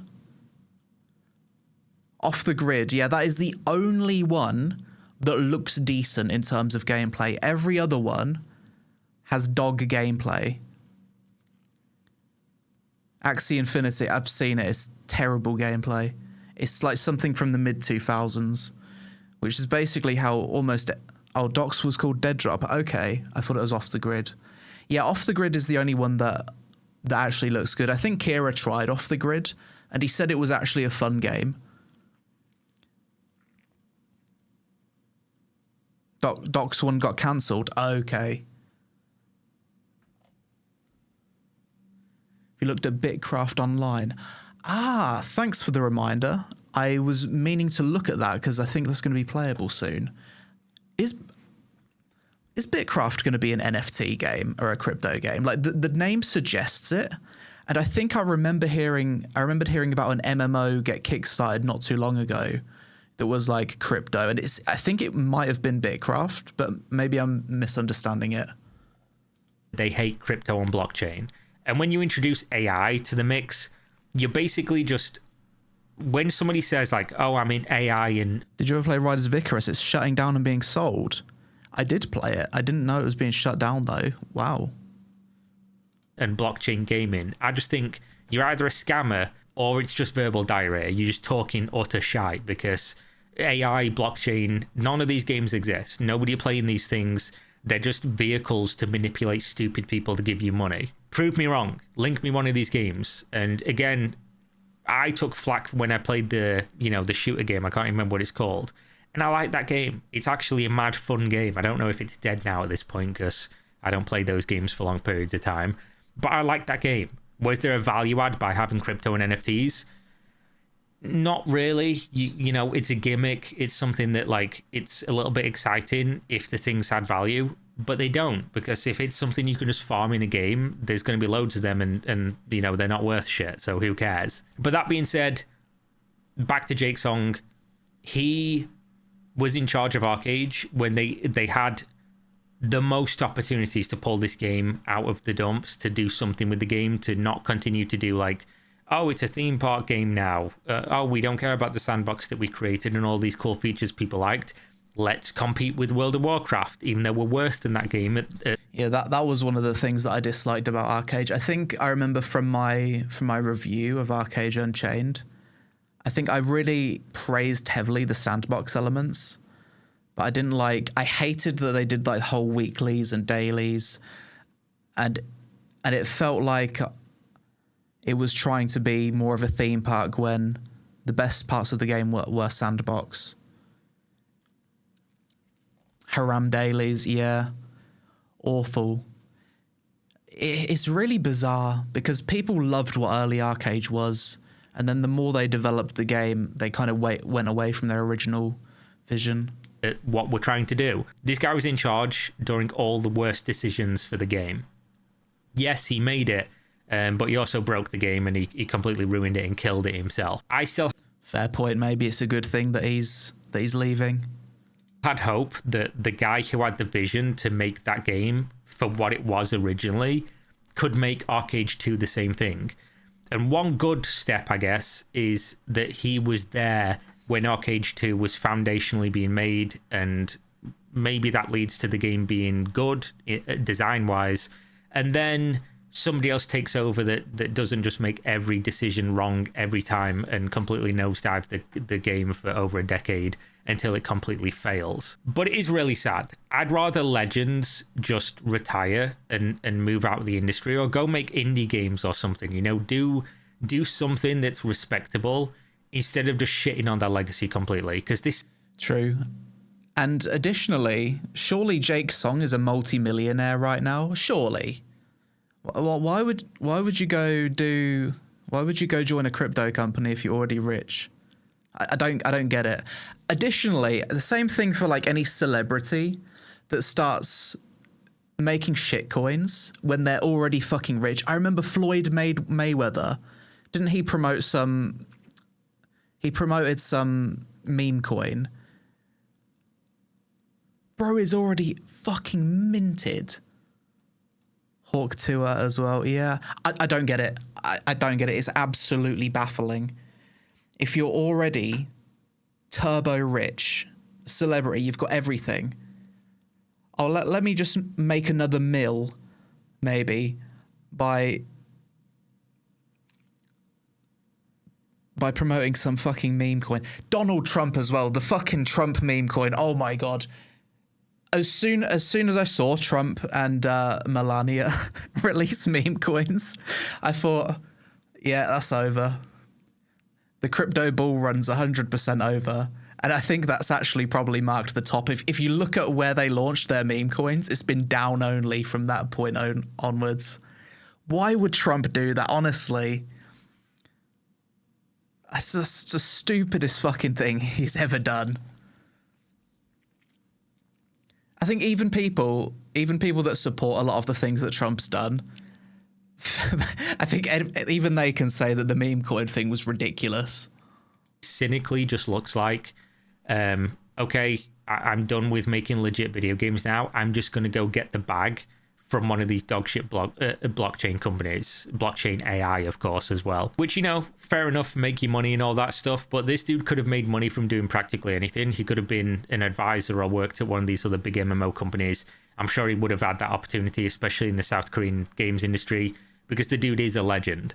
But instead, now he goes to somewhere where probably no games are going to release, where he's not going to contribute to anything meaningful. I think I'm comfortable in saying that, but would love to be proven wrong, I guess. That being said, I have more hope. If this is what he was going to do after years of mismanaging Arcade, then fuck it. I have more hope for Arcade 2 now, even though the game's probably going to be absolutely ruined by monetization, because they always fucking are.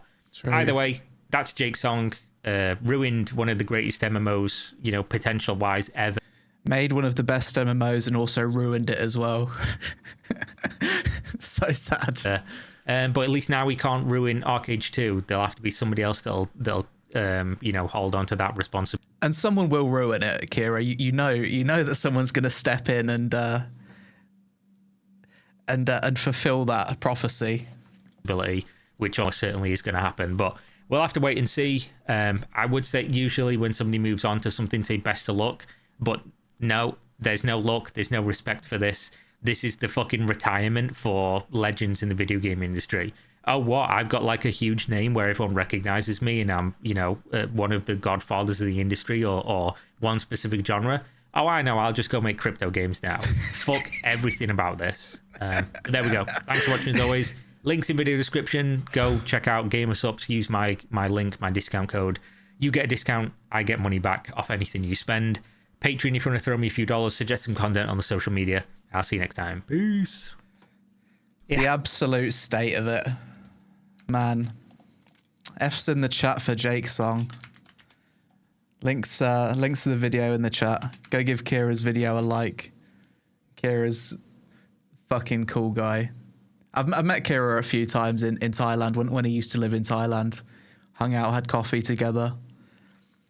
Ranted about MMOs. We're both British and we both love a good old moan. It's in our blood to just moan about things. I think as a British person, there's a little bit, you do enjoy moaning. And some people don't understand that. Like my girlfriend doesn't understand it. She'll say, "Oh, stop, can you stop complaining?" I'm like, "No, I'm not angry. I'm just trying to express myself." That's usually what I'll say. I just need to get it out of my system. It's just how it is if you're British. Just love a good old moan. Yeah. Sad, but yes, a good point. Maybe Arcade 2 will be better as a result of Jake's song leaving. Aureen, thanks for the sub, and Ryzoleki, thanks for the sub. Not interested in the TNL no expansion. I am now, actually, and the reason why I'm all of a sudden, as of literally yesterday, is someone tweeted me saying to check out the TNL expansion because they've actually started to improve some fundamentals. I wasn't interested in revisiting TNL for the content, because content wasn't the reason why I quit Throne and Liberty. The reason why I stopped playing is because I found the targeting to be really annoying, and basically everything that I listed in my previous video, where I made like the whole checklist of things that were annoying about the game, I wanted those things to be improved. The fundamentals of the combat and the gameplay. That's what I wanted to be improved with TL. But someone tweeted me saying that they've actually started working on those things. Like he says they've increased the melee radius, which is good. They're making nameplates more visible in 2.1. Range skills with a cast time will have the additional range buffer. That's absolutely huge for range classes. Like, that was baffling that the game didn't have that. So you've now finally got a buffer range. That's another thing I suggested. Maybe they watched my video. Maybe they hired someone with common sense. I'm not too sure. Characters can now move at walking speed instead of running everywhere. So I guess you can walk. Reduce the amount of action lock after using movement skills. Fantastic. Improve the traversal of movement skills so characters get stuck on terrain less frequently. Very good. Improve directional control whilst jumping, also nice. Reduce character inertia, very nice again. Charge and gap closer abilities had their effective ranges adjusted to maintain some distance after melee attack. All of this sounds good. This sounds like good fundamentals. And after this guy tweeted me this and I read it the other day, all of a sudden, now I want to revisit Throne and Liberty and try out the new expansion. Prior to this information, I wasn't super interested. So it's nice to see that they're actually working on addressing the fundamentals. Yo, Cannon. Yeah, I wasn't too excited for Talandra expansion, but after hearing about the fundamentals getting improved, which I had no idea about, I'm going to revisit it probably in the next few days, boot it up, load in and see how it is. I'm surprised you didn't message me about that, to be honest. That was the thing that I was always complaining to you about, wasn't it? The fundamentals. Let me know if you want a code that gives you fully traded max tier 2 rare gear. Hell yeah, sounds good. You made a video for them. You made like a private video, like telling them. Let's have a look.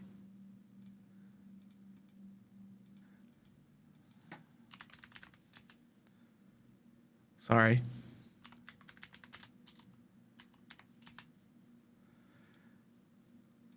Let's have a look at Cannon's video. Now, you're not wanting me to react to the outfit contest, surely. That's not the one. Or maybe it is, I don't know.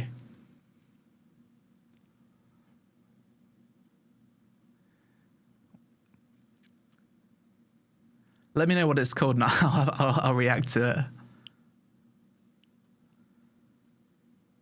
Oh, this could be a good one, actually. Like now, let's put this on for later. It's only been 5 months.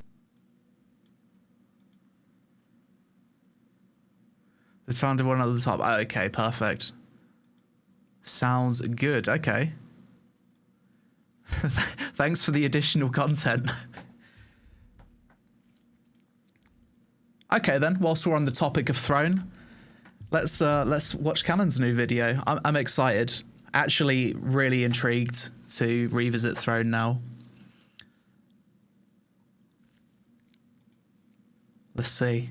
Since the launch of Throne and Liberty, and we're already getting the latest and biggest expansion for the game. That expansion is called the Wilds of TheLazyPeon. We're going to be talking about what you can expect to see. So it's pronounced TheLazyPeon. I've been pronouncing it completely wrong every time. I think I've been calling it Telandra or something. TheLazyPeon. Got it. With the new TheLazyPeon expansion, and provide you with a little bit of additional guidance. This video is sponsored by Amazon Games. Shoutouts to them for supporting me with this to share the TheLazyPeon info. Also, I plan on going pretty hard for the TheLazyPeon launch, so definitely be sure to come hang out with me on Twitch. I'm going to be streaming. When are you not going hard on Throne? No one goes as hard as you on Throne, Cannon. Pretty much every day, all day. Let's dive into this. Let's begin with explaining what TheLazyPeon is. TheLazyPeon is a large new region located north of Laslan and Stoneguard, almost doubling the size of the world in Throne and Liberty. And, well, I hope you're ready for this because there is a lot coming in this expansion. It looks like there's a new castle. From the trailer, it looks like there's a new castle. That'd be interesting if there is. So like 2 castle sieges maybe. The TheLazyPeon region will consist of 1 new town, 6 new major zones, 3 new open world dungeons, 4 new world bosses, and 2 new arc bosses. And that's just the region itself. Here's what we're getting content-wise in a nutshell. A new level cap extension, new tier 2 gear, 5 new instance 3-star dungeons, 2 new character progression systems, a brand new 24/7 I'm not excited for the 2 new character progression systems. Whenever a Korean MMO adds new character progression systems, I get worried. Like the rune system, the last time I tried to go back to Throne was after they added the rune system, and I found it incredibly confusing. So I'm going to have to figure out how that works when I get back into it. PvP zone called Nebula Island, and solo dungeons, including 4 bosses. First, let's talk about the new level cap. The new level cap will increase from... Let's go back. Let's talk about... And solo dungeons. Solo dungeons. 4 bosses solo dungeons. That could be fun. I really enjoyed the... What was it called? Those dimensional things where you fought the one boss with the interesting mechanics. Those were fun. Actually, some of the most fun I had with Throne was with the PvE content. I thought it was a very fun PvE game. 3-star dungeons, 24/7 PvP zone. I wish we had this at launch. The guild I was in was constantly going to that, was it Saradoma Island at nighttime looking for action. It's probably good. Dungeons, including 4 bosses. First, let's talk about the new level cap. The new level cap will increase from level 50 to level 55. This can be easily done within 4 to 5 hours by just leveling through the new main story campaign that can be found under your adventure codex.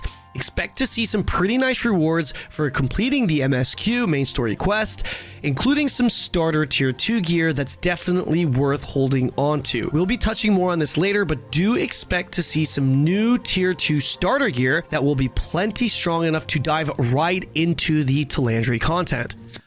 So with this being like a new expansion, I guess all of the other dungeons, you'll never run them again, right? All of the old tier 1 dungeons. Unless they scale up, unless they've added some kind of scaling thing. That's always like a problem with MMOs that are designed with the whole level cap increase. It's something that OSRS doesn't suffer from. Basically, whenever there's a new expansion or a new content, everything, the previous end game, you just never touch that content again. I don't know if that's the case with Throne. I'm assuming it probably is. Demon Kaiser, thanks for the sub.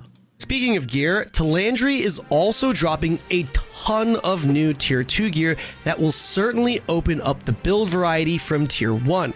You can still get tokens from the old dungeons that are used to craft the current tier mat, so you'll still run them. Okay, that's good then. At least it's not made completely irrelevant. I appreciate that. A huge selling point for me personally with Throne has always been the emphasis this game places on unique builds and how there is no one universal build that beats them all. It's very much a pick your poison, pick your strength like system, which is kind of rare to come around these days for MMOs. In tier 2, the gearing gets even more. Bro, that's some insane attack speed. I guess that's like with the latest gear. This range is going ham. More expansive and will have you feeling like your class is just more complete. Tier obviously like locked in place for all of the abilities, but that was 2 fast. gear can be obtained in similar fashion to how you got your tier 1 gear, with dungeons, open world dungeons, and world bosses playing a large role in your acquisition. With TheLazyPeon, you can add Nebula Island to that list, as well as a new revamped weekly mission, which includes PvP activities, by the way, giving players even more content optionality when progressing their character. 5 new 3-star dungeons will be released within the first 2 weeks of the TheLazyPeon launch. 3 of them coming on the 6th, and 2 more coming a week later. These dungeons, I guess they've all fully released now, right? By the time I'll get to endgame, we'll have all the dungeons, because I'm a little bit late starting this expansion. I really did enjoy the Dungeons of Throne and Liberty. I especially love the blocking mechanic, the Q block, where you've got the circle from the mob and you need to block at the right time. I always found that to be really satisfying. will play a large role in how you gear your character. The pre-existing 1-star and 2-star dungeon tokens that you received will be consolidated to use the same contract token 1 currency to open the chest reward at the end, while the 3-star dungeons will now consume the contract token 2 currency. This means for those of Okay. Contract token 2. So contract token 2 is used for the 2-star and the 3-star. you who are currently playing on global, if you save your contract token 2 currency, which is currently being consumed by your 2-star dungeons, you can use them for your 3-star dungeons when TheLazyPeon drops. More on dungeons and consolidation. Another major quality of life and system improvement change coming to TheLazyPeon are the new consolidated gear crafting tokens. Rather than Abyss and Co-op dungeons all having their own tokens, with TheLazyPeon there will now be only tier 1 tokens and tier 2 tokens, which... Oh, that sounds better. So you can run any dungeon you want. You don't have to run the specific boss. That would actually be very, very nice. Correspond to the tier of gear you can craft with them. These tokens will now be obtained from open world Abyss dungeons, co-op dungeons, arena, and the new weekly mission system. Keep in mind your existing dimensional soul shard tokens will automatically be converted to the new tier 1 tokens when TheLazyPeon releases. Oh, I've got loads of those. Next, we have... That is so much better, because one problem I had with Throne is that some dungeons were harder to find groups for than others. And I think for some things that you would buy with those tokens, you needed like one of each. So the fact that you don't have to do specific dungeons, you can just do random dungeons. That's so much better. 2 new progression systems coming. Artifacts and a new weapon mastery system. We're not... Oh god, this looks complicated, doesn't it? This is the bit that I'm not looking forward to. The thing I loved the launch of Throne and Liberty because it was nice and simple in terms of gearing. And now they're going to add all of these systems. They added the rune system and now they've got this. Ugh.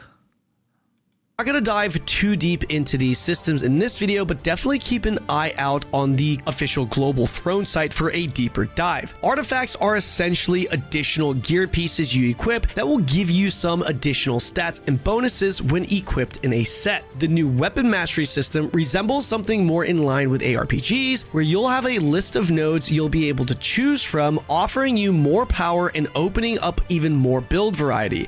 Keep in mind, this new mastery tree will require a one-time unlock fee, costing you gems, rubrics, Stalin, Emirate, and Marins, as well as Solent. Speaking of material, I think the reason why I don't like it when Korean MMOs add new progression systems and power systems is because most of the time, 90% of the time, the reason why they add these power systems is to obfuscate pay to win. It's like they make it really complicated and there's some way that you can pay to win it, but it's hard, but it's kind of hidden. Usually that's the reason why they do it. I don't know if that's the reason why they've done it with this one. Maybe it is just a pure non-pay to win additional system that helps the game, but I'm always very skeptical whenever a Korean MMO adds a new progression system. I usually just think, for fuck's sake, this is going to be another way that they're going to be sneaky and try and milk me. Yeah, get the credit card out. Gear will require the same mats and will require a lot of purple growth stones. If you're stocking up on these early, you'll be farming rubrics, Stalins, and Emirates, but you'll also have to stock up on precious polished crystals and magic powder, as these will also be required to craft the growth stones. The best way to easily farm precious polished crystals is by completing your dungeons and daily contracts. I've got so many of these. I was basically farming ready for this expansion anyway, so I've probably got tons of mats just good to go.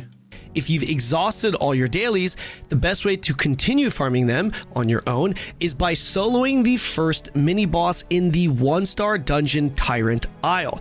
This will require a bit of gear, but it's hands down the most efficient way to farm more of these crystals. Okay. The best way to farm magic powder is to simply dissolve the gear pieces you obtain, usually coming from your dungeon in your open world dungeon grind. If you do this, be sure to not dissolve these pieces of gear individually. You want to smash any you can together and trade each piece out before dissolving. When you dissolve a regular base piece, you'll get 10 powder, meaning if you dissolve 2 pieces of gear that are base, you'll only get 20 powder. If you were to smash these 2 together and dissolve 1 piece instead, you'll get 35 powder, 15 more powder than dissolving them separately. Be sure to smash as many together as you can before dissolving them for powder. Next, let's talk about the 3 new open world dungeons that will be available in TheLazyPeon. I've heard that these are like group-based dungeons and they're pretty hard to solo. Spending these tokens, these daily tokens, is another reason why I kind of stopped playing this game. It's because, like, at launch, I think this happens with any game that has some kind of open world has some kind of like time gate where you can only do content a certain amount of times per day. At the game's launch, you want to be playing it constantly. So it feels bad to have the time gate at launch because everyone's excited to play the game. Everyone wants to just play it as much as possible. But after a few weeks, you kind of you play it less and you don't want to play it as much, but you still feel like you need to play it to reach the cap and to keep up with your dailies. Even though in Throne, doing your daily stuff and keeping on top of your caps didn't take too long. I think it was about 30 minutes to an hour. It was still, it turned into a 30-minute to an hour-long chore that I didn't want to do every day. So the moment I stopped doing it every day, I felt like I've got an extra hour of free time that I didn't previously have. It's like I have 1 hour of less of chores. And if you've only got a limited amount of time where you can just relax and enjoy your gaming time, getting an entire hour back of free time is massive. I think this always happens whenever games have these kind of daily systems. It's happened time and time again. It happened with Lost Ark. It's happened with T&L.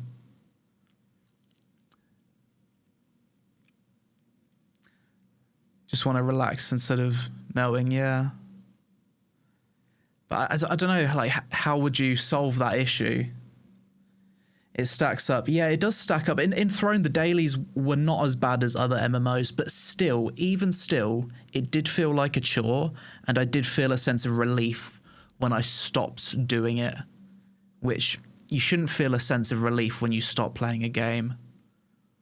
Dungeons will consume these same abyssal contract tokens, so be sure to load up on those for better loot in the new areas. Weekly resistance contracts for Lazlan and Stoneguard open world dungeons can also be dissolved and crafted. I have so many of these fucking scrolls, so many that I would never ever be able to use them. I tried my best, I just couldn't keep on top of them. I kept hitting the cap, and I kept getting more scrolls. Into Talandry resistance contracts at an additional cost. These contracts will give you an upgraded pouch which has more tier 2 gear on its loot table. Keyword being more, meaning the pouches you get from Lazlan Stoneguard open world dungeons will also have some tier 2 gear pieces on its loot table, but not as much. Contract coins from your daily contracts can also now be spent on tier 2 weapon selection chests, so loading up on these can afford you a day 1 weapon at the cost of... Ooh, okay, I think I've probably got loads of those. It's probably not the weapon you want though for your build, I'm guessing. 3,000 coins. Keep in mind, however, this chest only contains tier 2 weapons that are from 2-star dungeons. You will useless then. not be able to obtain a tier 2 weapon from a 3-star dungeon via this chest. A lot of you guys have already been pre-farming a lot of these mats to get ahead of the curve, and while that may Yo, his little dodge thing was a square instead of a circle. I've never seen that before. It's always a circle for me. Is that some kind of setting that he's got enabled?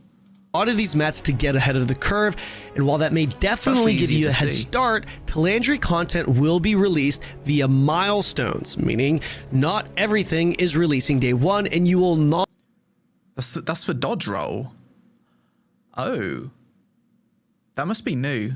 I don't remember seeing that for tier 1. New dodge roll. That's cool. That is actually cool. Not be able to get everything day 1. There will be a milestone system in... When did they add that? So circle is for block and square is for dodge roll.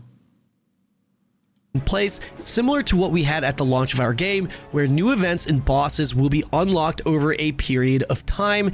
This will be roughly about a 3-week period for us to unlock all the milestones, with the tier 2 arc bosses being at the end of it. I know what you're thinking. Holy crap, I'm gonna be busy as hell in March. That is a lot of content. Well, here's another for you. Nebula Island, the 24/7 PvP zone, is also expected to drop March 13th, 1 week after the start of the expansion.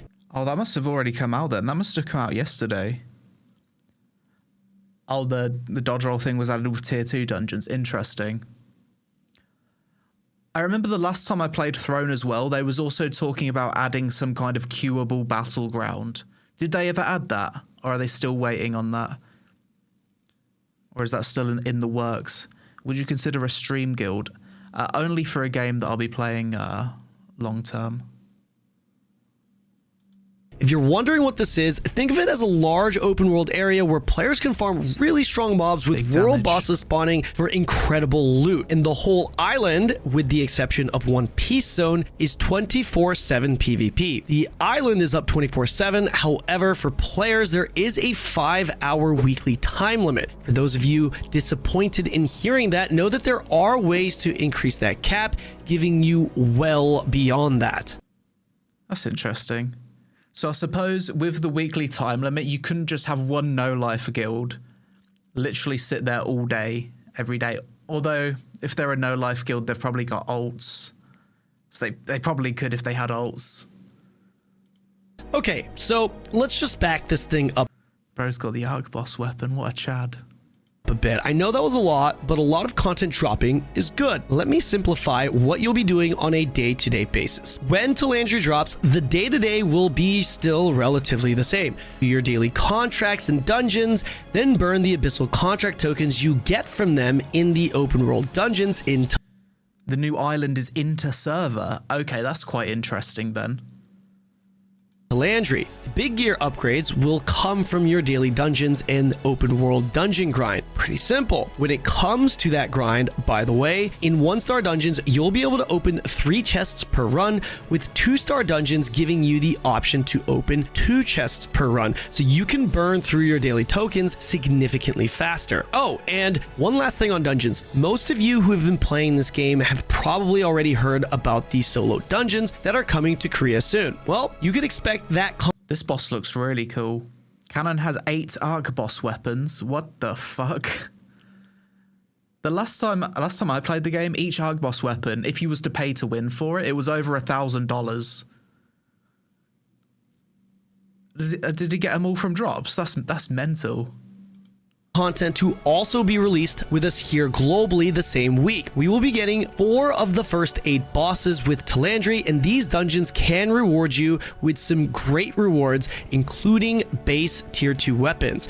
These solo dungeons should provide you an opportunity to learn important mechanics to know in group play, but also serve as non-sweaty content for those who just want to relax and play solo. Lastly, if you're a new player or someone who is thinking about returning to the game to check out the expansion, now would be the best time to do so. Tier 2 means there is essentially a reset in gear, so even if you don't have maxed out tier 1 gear, that's okay. Oh, so a max level tier 1 piece turns into a +6 tier, what's that, tier 3? Tier 3 piece? Interesting. But tier 3 gear can go to +12. Huh. Okay, because everyone needs to farm new tier 2 pieces and build it up from scratch again anyway. AGS is implementing huge new player returning player buffs and rewards to further help catch players up. This includes getting an entry tier 2 gear loadout just from completing the MSQ from the Adventure Codex. They're also releasing new tier 2 blue gear, which is going to be on par with tier 1 purple, only with less traits that could be attached. Oh, it's tier 2, okay. Attached to them that should also aid in catching up. So is TheLazyPeon worth checking out? Well, first off, the game is free, and so is the expansion. If you've enjoyed Throne before, we're actually getting the latest content in Throne. Throne and Liberty in its full glory. This is probably one of the easiest MMOs to come back to or catch up on if you're starting late or took a... Is it easy to come back to? I don't know, because the last time I logged in, I saw the rune system and I just thought, fuck that. That's way too complicated. Like, just seeing the rune system alone made me not want to come back, but I'll give it a try. Break. And with everything we're getting with the TheLazyPeon expansion, it'll be especially easy to catch up. Up until now, we've always had an older version of Throne in global, and for me, the launch was for sure fun, but as someone who's already experienced the content in tier 2, being stuck in tier 1, if I'm gonna be real, has been a little bit boring for me. On March 6th, we pretty much get the latest, most current version of Throne with TheLazyPeon, which is pretty exciting because it may be the same game, but it's certainly a better version, and there's a lot of fresh new things to look forward to. The big one for me being the new combat and targeting changes that's coming with TheLazyPeon. See, this is the only thing I care about. I don't give a fuck about the content. The content wasn't the reason why I quit the game. This here is what I want to hear about, because the reason I stopped playing was the movement, the combat, the targeting, all of that shit. So this is the part that I'm interested in. Being the new combat and targeting changes that's coming with TheLazyPeon. If you've played Throne before, you know what I'm talking about. Let's be completely honest here. Okay. The targeting was pretty bad, and there were... So he's actually attacking and moving without being slowed down there with the bow. And that's one of the reasons why, like, auto-attacking with the range thing felt horrible. That actually looks way better. If you've played Throne before, you know what I'm talking about. Let's be completely honest here. The targeting was pretty bad, and there were way too many issues with combat, ranging from inertia issues to just flat out clunkiness. AGS has worked with NC to implement major changes to this area, and it's just better. The other massive change that I'm looking forward to is the restructuring of conflict bosses, otherwise known as the open world boss PvP in Throne and Liberty. Zerg. The last time I tried one of these open world boss PvPs, there were so many players and you just couldn't see what was happening. It actually wasn't fun. So it'll be interesting to see what they've done here. Has always been a huge problem and a major turnoff for a lot of players and virtually everyone in a non-hardcore guild. This too has been changed with the TheLazyPeon expansion. Now you'll have 3 portals that spawn: Peace, Dominion, and Guild. All 3 portals will have 96 player caps. Peace will remain PvE and preformed parties can stay together. The new Dominion portal allows players to party up or go solo and be match made into one of 2 teams that will duke it out for the boss loot. Finally, the Guild portal will match guilds for 1v1 battles with 36 to 48 players per guild. There will be a matchmaking system that pairs guilds based on performance data and number of players they entered the portal with. Overall, a much better. It sounds better than what they had before. I think for guilds, they'd probably enjoy that. That does sound a lot better, to be fair. System. New dungeons are better, gearing is better, the new zones look better, the new mastery system is better, a 24/7 PvP island.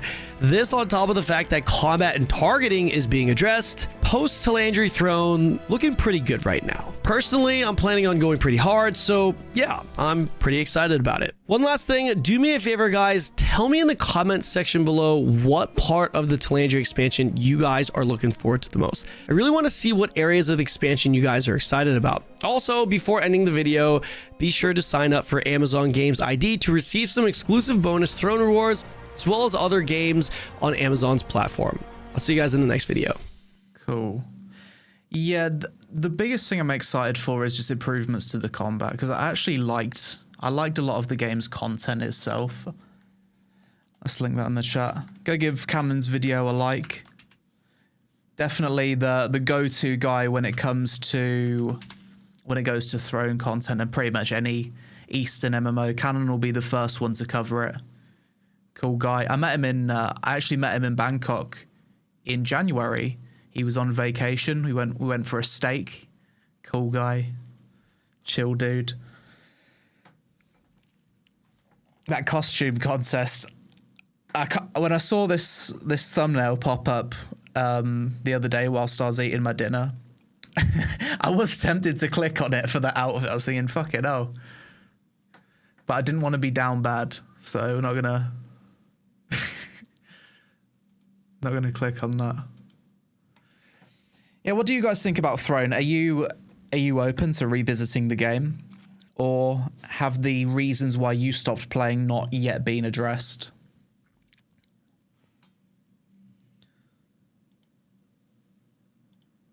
I'm interested to see how the combat changes feel. This definitely looks a lot better.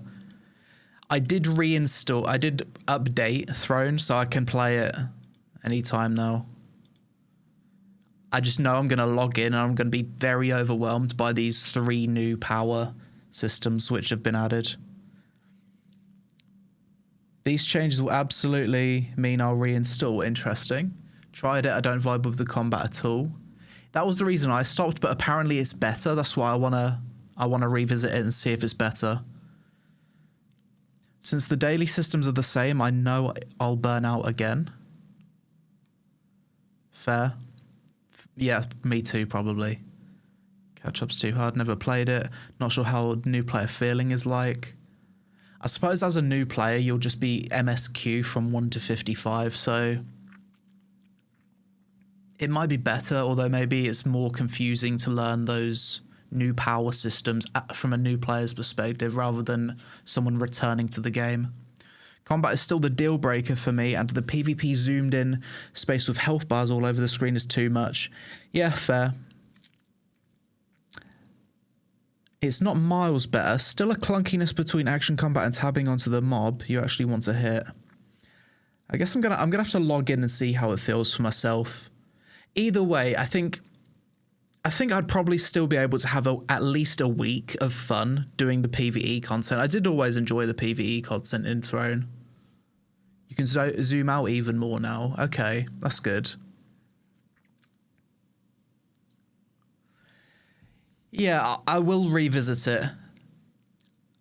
I actually had no intention of revisiting the game until I heard that they are actually improving the combat and the targeting. So at least there's some progress there. Frenzy Cats, thanks for the sub. Gas Station Snack, nice Twitch name. Thanks for the sub. Another upcoming MMO that's on the horizon, which I think someone was recently linking in my Discord, is called Bitcraft. Hang on, let me see if I can find a trailer for it.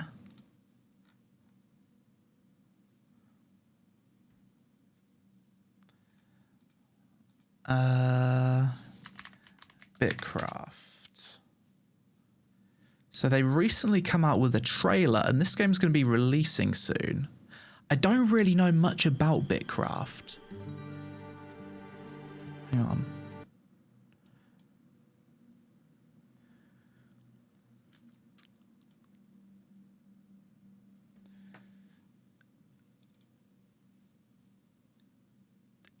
One sec, I just want to Google something. I want to see if this is like a Kickstarted game, because I remember a similar name. Bitcraft Kickstarter. Was this Kickstarted, or am I thinking of a different game? No, I don't think it was. Maybe I'm thinking about a different one.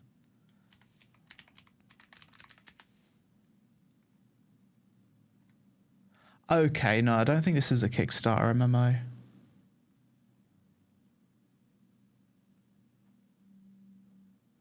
This isn't a blockchain MMO, right? Because I looked on Google and I see this here, Bitcraft, and it's on ICO Drops, which is a crypto website for games that will have crypto tokens. So this might have some blockchain stuff on it.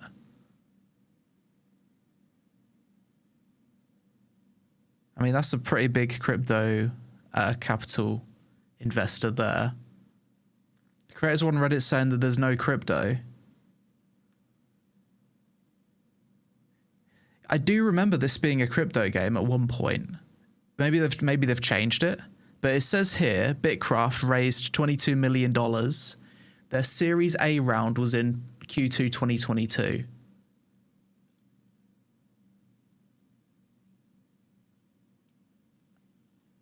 But I haven't seen anyone mention that this is a crypto game recently. So maybe it's a crypto game that's just trying to avoid mentioning the crypto aspect of it. I swear I remember something about this game from a few years ago.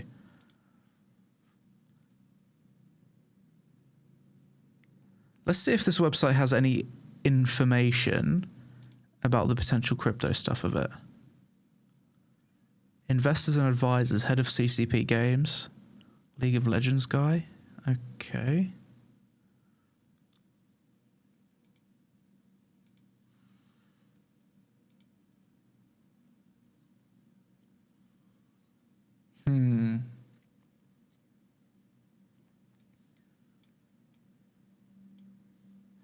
Okay, let's have a look at the trailer regardless.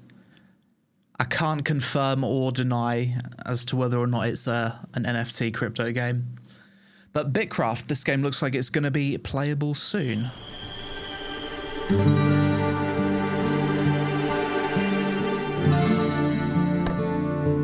It's got that stylized, cel-shaded aesthetic that people quite enjoy.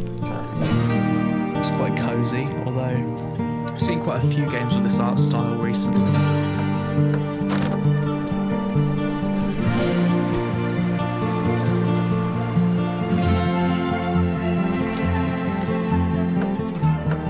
Lots of building, it seems.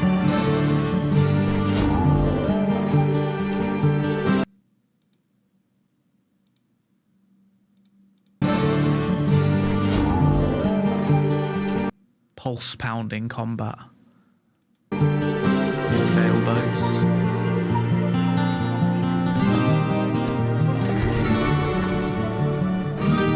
Looks a little bit like Albion Online there, doesn't it? Like if you was to just glance at this out of the corner of your eye and you was to see this little shot here, you'd think, oh, is that Albion Online?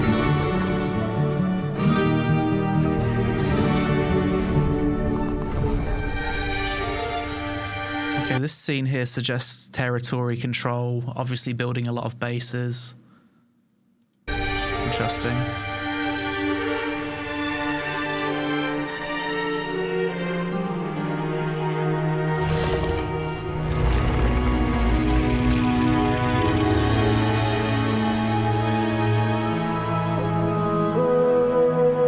Bitcraft Online.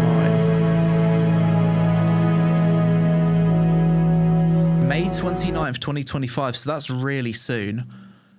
And it's going to be on Steam.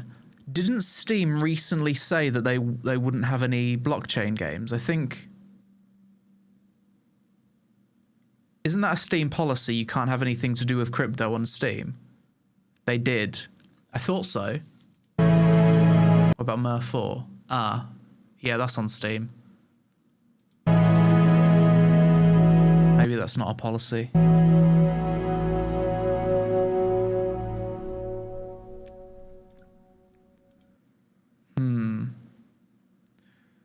Official gameplay reveal trailer.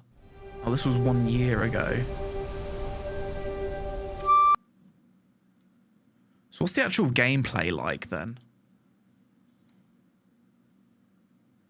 Oh yeah, that's anything with ads, not crypto, okay. Survival crafting in an RPG.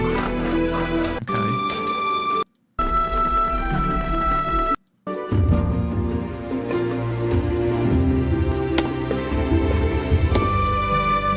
See some combat.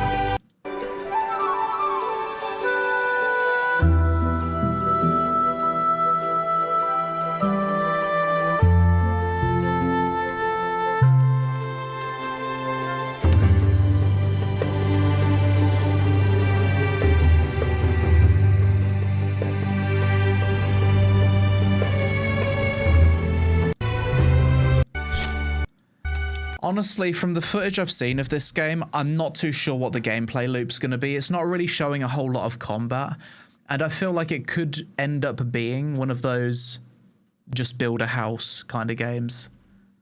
Like the whole loop is just building. I'm not really getting too excited about it from the trailer. One sec. Is Bitcraft a crypto game? There is no crypto, no Web3, no blockchain, no NFTs, no drops in Bitcraft. Okay. So why did it appear on ICO drops? And why was it funded by 16 Arrows Capital? Maybe, I think Bitcraft maybe it initially probably was going to be a crypto game, but maybe they realize it's not a good idea. Maybe they changed direction here. Because I mean, it's listed on GameFi as well.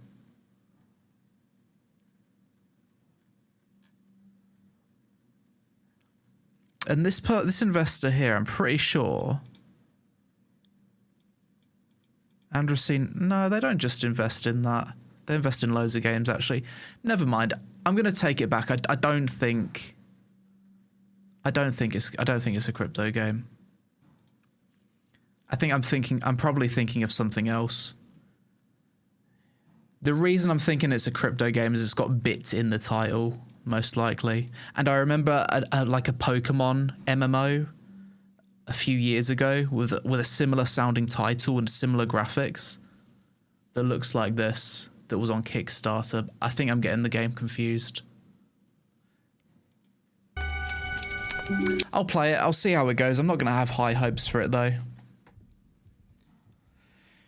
We'll see. Are you guys excited for this one? What do you think about Bitcraft?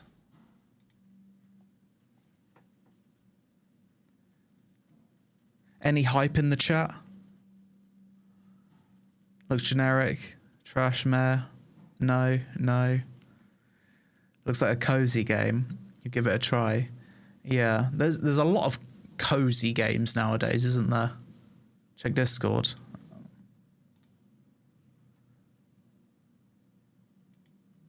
Oh, thanks for that, Def. Apparently crypto games are banned on Steam. They got banned in 2021. October 2021, Valve banned blockchain games. So this can't be a crypto game then, if it's going to be on Steam. That's that sorted. Looks like just another builder game.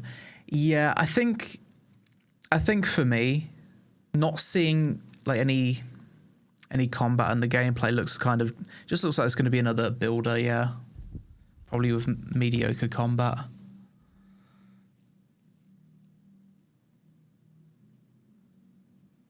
Another Valve W, absolutely. That banning of ads from Valve recently, fantastic. Thank you, Valve.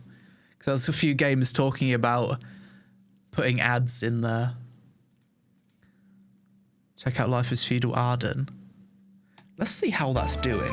I'm curious. Bring up Steam charts.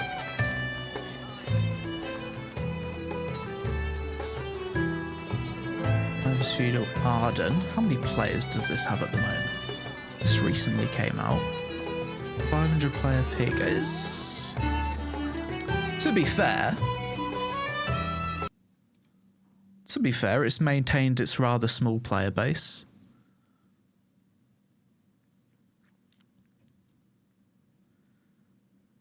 What are the reviews looking like? Life is Feudal Arden. Mixed. 46%. Check it out for the memes, I guess. Give it a try. Did the trailer just show a floating horse? No, it didn't. It just looked like it. Okay.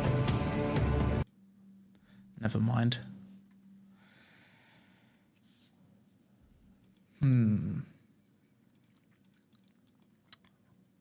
What is this? This is another video that I've been wanting to check out. This was released today by the Copium Clinic. Community backlash over vital system receives huge change in Ashes of Creation. Copium Clinic is probably, I think he's probably my favorite Ashes of Creation dedicated channel for covering the game. He's got some really high quality content. Quite a small YouTuber. Let's check out his vid, see what he has to say.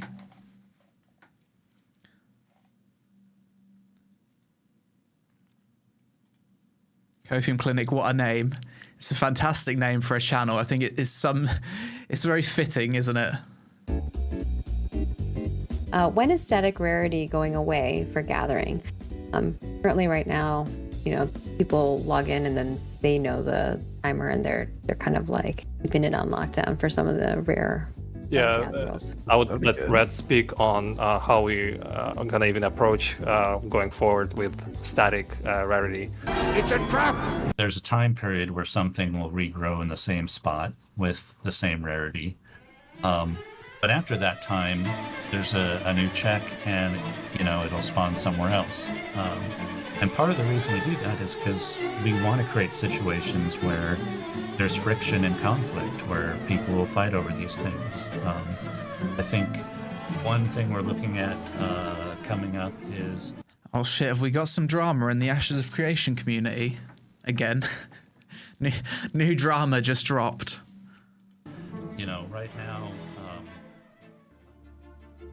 Meaningful change coming to the Gathering and Artisan class systems in Ashes of Creation. The developers responded to a fair bit of backlash. Let's discuss on this week's visit to the Copium Clinic. First, yes, this camera sucks. I'm recording on a potato. My Sony is having some technical issues, so I ordered a new part. Intrepid came out with a really great article detailing how they're going to change some of the things with artisan, gathering, and refining, things that we had talked about in the last video. No, I'm not saying I speak for the community. I'm not a narcissist. I know I'm not really a news guy here, but this topic is what we covered in the last. Did he just fire some shots at Nuck then? Nuck catching strays from Copium Clinic over here. But I think I have heard about this issue. Basically, in Ashes of Creation, and this is really, I do think this is stupid, by the way. You've got like gathering nodes that spawn around the world. And an issue has been that each of the gathering materials have different rarities, right? You've got common, you've got rare, and then you've got epic, and then you've got legendary. Green, blue, purple, and orange. But the rarities of the nodes were static. So basically, if there was like one tree in a certain area that would drop legendary, like orange wood, legendary wood, people would camp it. And when the server came up, all of the nodes reset. So everyone would like rush to go grab the orange materials. Essentially, it sounds like really dodgy design. I don't like the idea of that. It sounds like flawed design to me. Video, and there are so many good changes here and some really important stuff that I wanted to provide a little news and analysis on and talk about what some of the implications are. I don't even know how I'm supposed to do this format. Am I supposed to look at the camera the whole time while I do it, or am I supposed to look? Isn't static rarity like what RuneScape is though?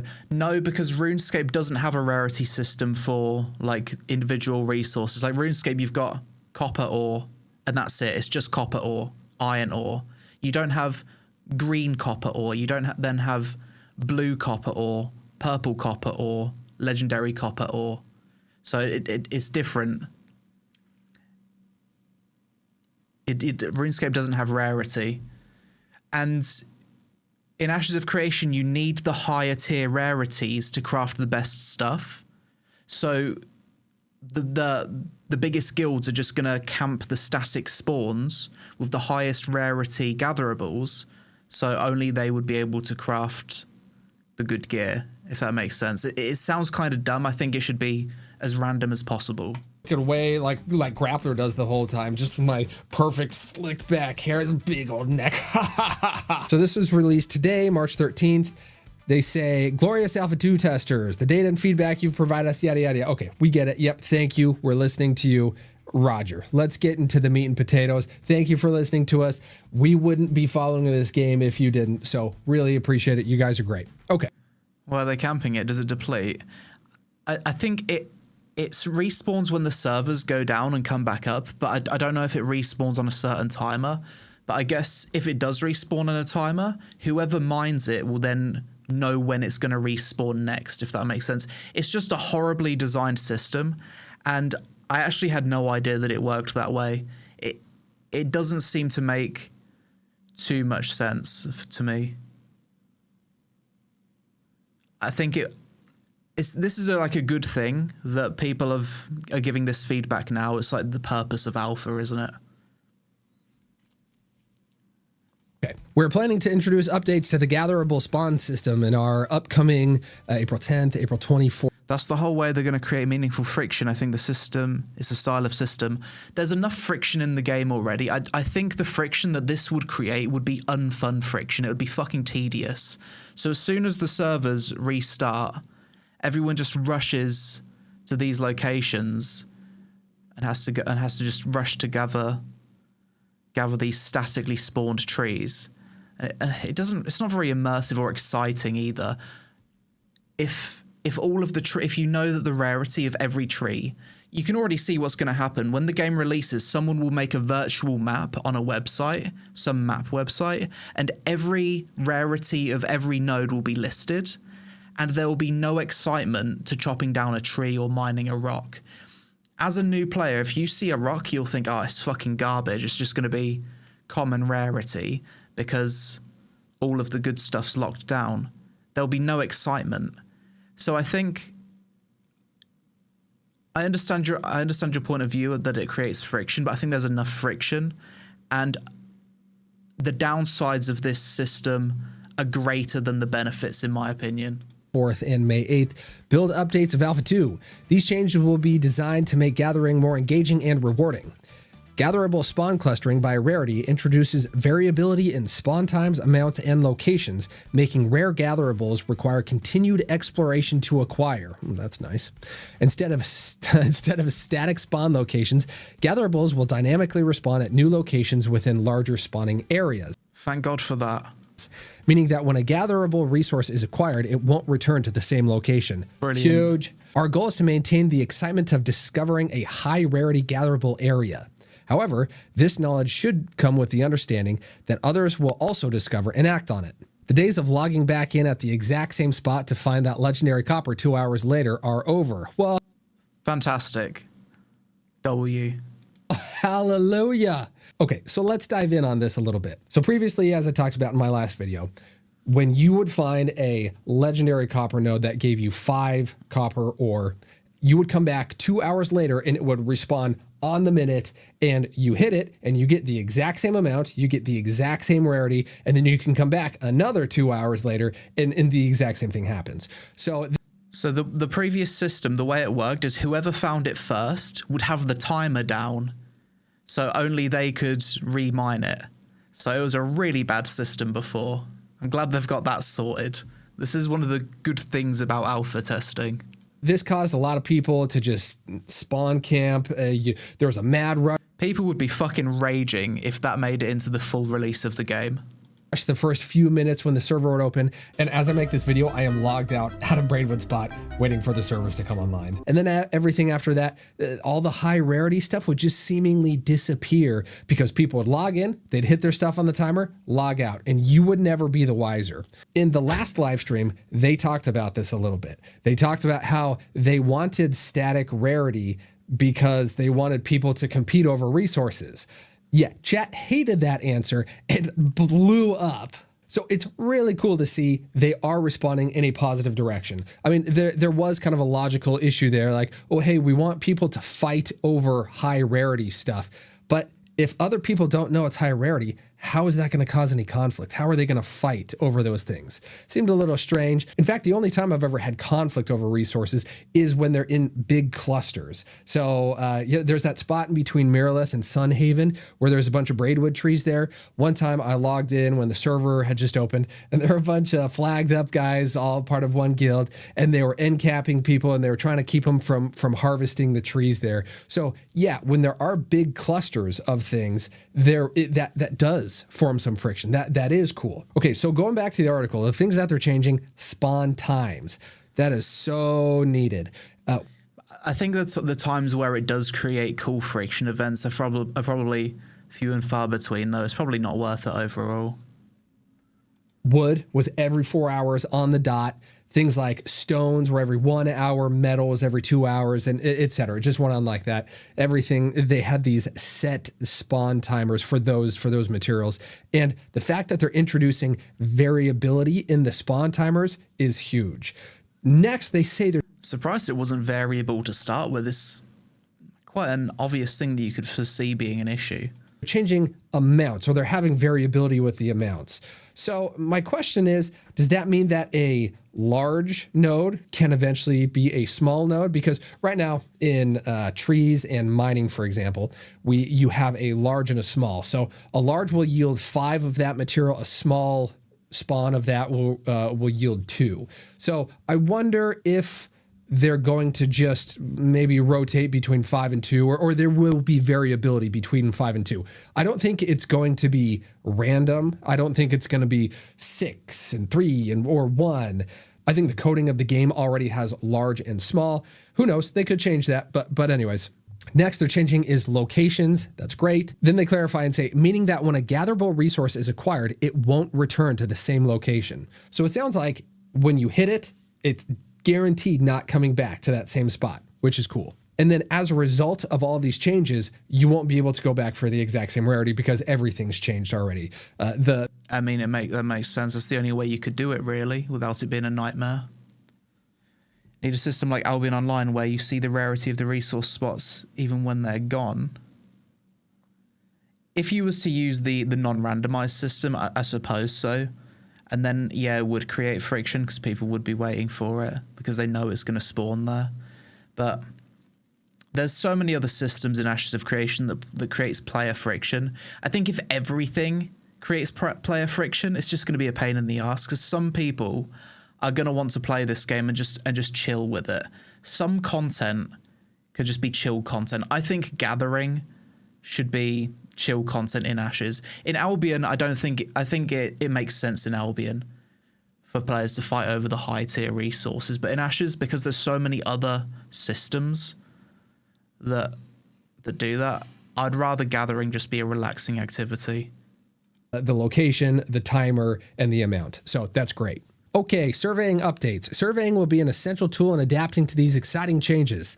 In our current iteration, some testers have mastered ways to optimize gathering spawn times, which presents an opportunity to make the system more engaging for everyone. With these changes, testers will be able to utilize a new surveying item to discover the general location of specific gatherables and find rarer instances of them. Testers will also be able to gather information about gatherables that are waiting to respawn, giving them the opportunity to contest these respawn areas. The evolution of the system strives to encourage continued exploration with surveying, increasing friction in highly sought-after areas over time. Wow. So we are getting the surveying system here sometime in the next few weeks. It's either going to be April 10th, 24th, or May 8th. This gives us information on the surveying system that we haven't had before. What's cool about this is you place your surveying pylon down, it's going to reveal some area, right? In my last video, when I clipped them talking about how the... That's interesting. So with the surveying thing, you can basically go out and deliberately look for gatherables rather than just being a casual adventurer that's out in the world and you just happen across a gatherable. That's pretty cool. The survey pylons work. Pretty sure you place it down and there's some geometric area that it will reveal information on. Now we know a little bit about the information that you're going to get from that. So based on what it says here, with these changes, testers will be able to utilize a new surveying item to discover the general location of specific gatherables and find rarer instances of them. I wonder if you place down your survey pylon and then it highlights certain rarities or it shows them on some kind of UI. Interested to see how that one plays out. Some more serious information that we're getting about the surveying system is that when you... I think I also heard that the survey system reveals certain gatherables that won't be displayed in the worlds without it. Like it gives you access to like hidden gatherables, which is pretty cool.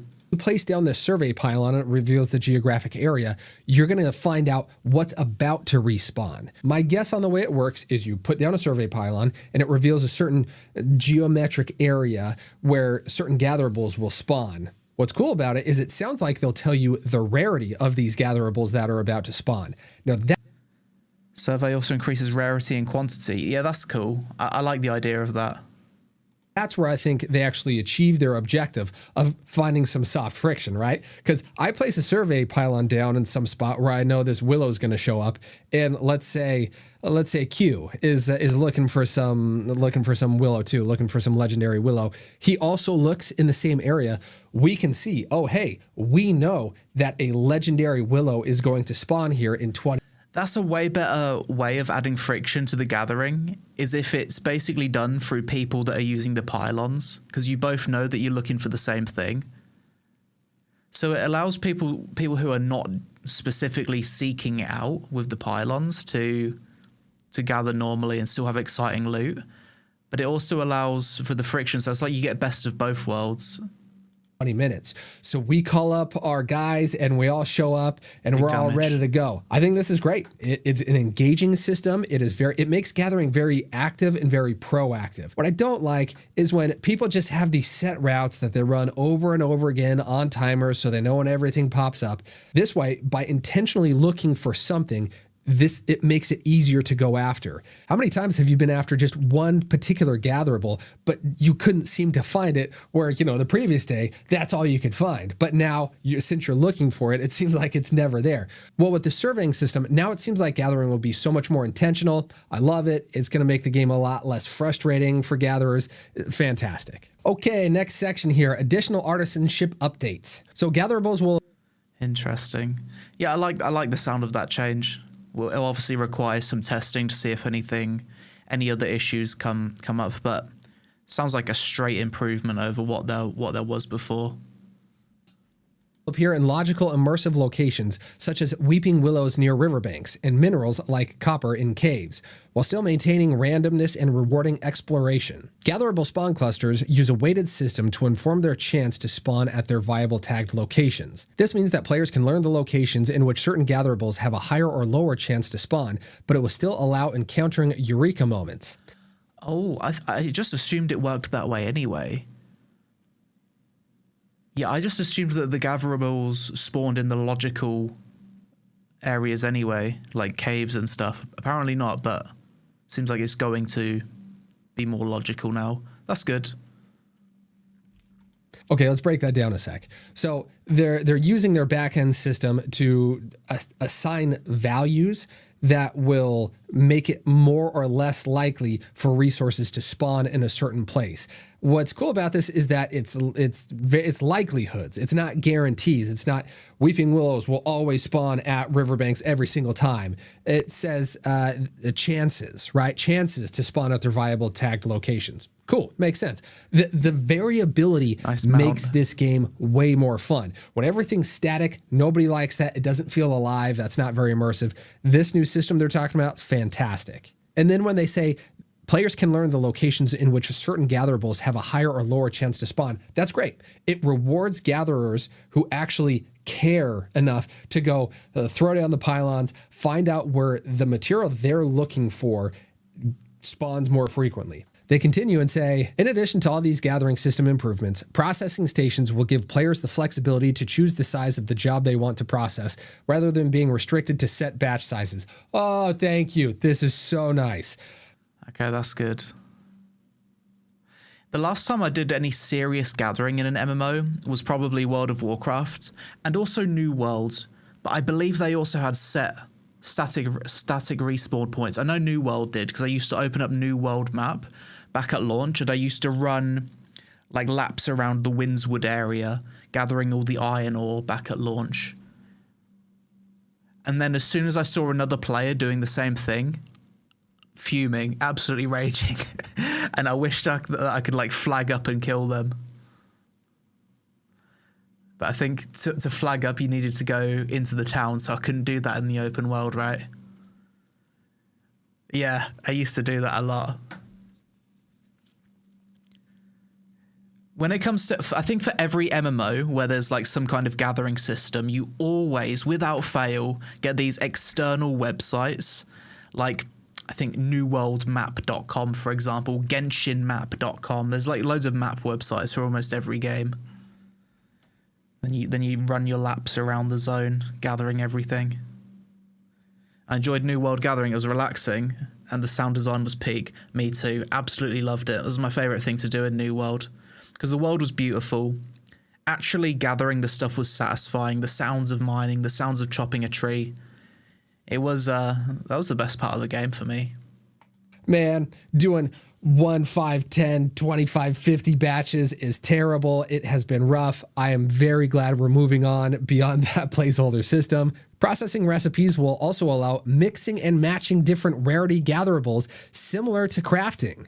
Okay, let's talk about that. Let's say I have a rarity value 1 material and a rarity value 3 material. If I'm making a craft that, I use both of those, it will come out at rarity level 2. So it averages. Love the system. Everyone likes it. Provides a lot of customization. Processing you had to match the rarity every single time. So if you have, a rarity level 1 and a rarity level 3 thing that you're trying to process, wouldn't happen. Had to be the exact same one lined up every time just to get the process through. And I know sounds a bit like a bit boring and predictable having it that way. People are concerned about having an excess flood and inflation of legendary refined materials. And I think that's legitimate. Intrepid's going to have to be really careful how they set those values, right? I wonder if they do a percent. In Ashes, I think I asked this question before the last time I streamed the game. You cannot turn a green gatherable into a blue gatherable, can you? You can't turn 10 greens into 1 blue, right? That's not how it works. You have to have the specific rarity.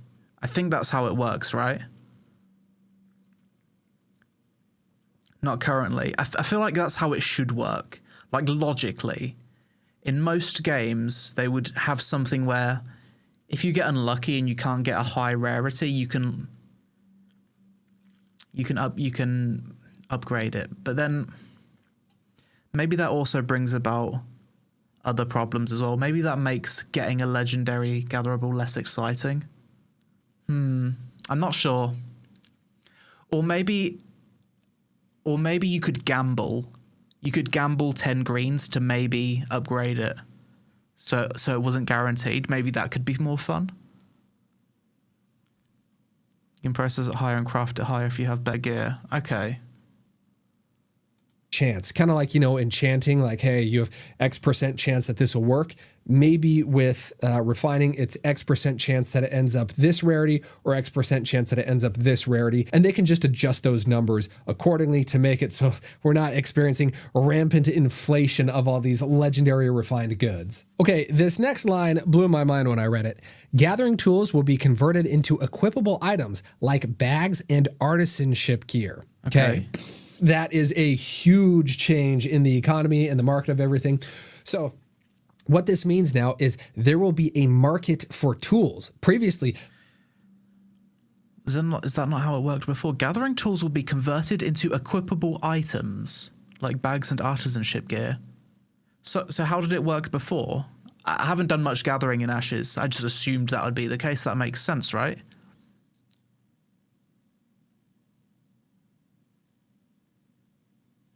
there was no market for tools. All tools were soulbound. You make it, it instantly equips or it goes in your bag, and there's nothing you... It was just an item in your backpack. You couldn't actually equip it. Okay.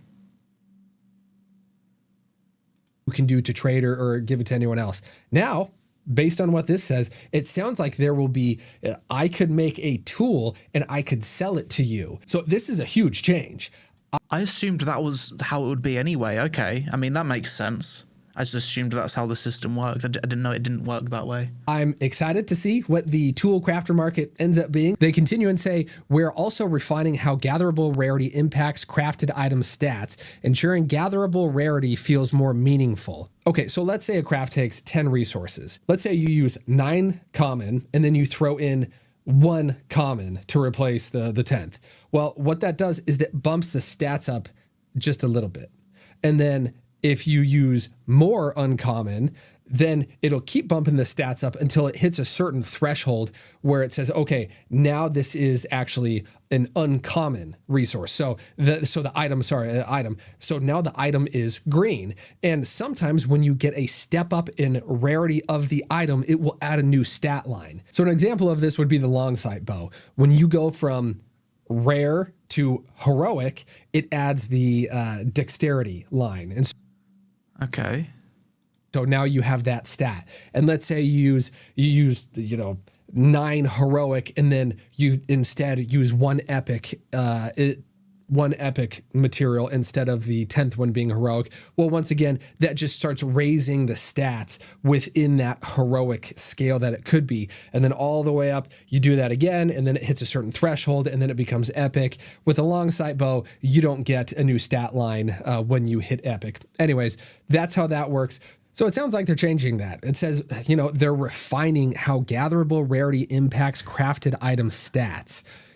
I wonder if they're going back to their old system. Thanks for the message, Japanese chatter. I don't know how to read your name, but thanks for that.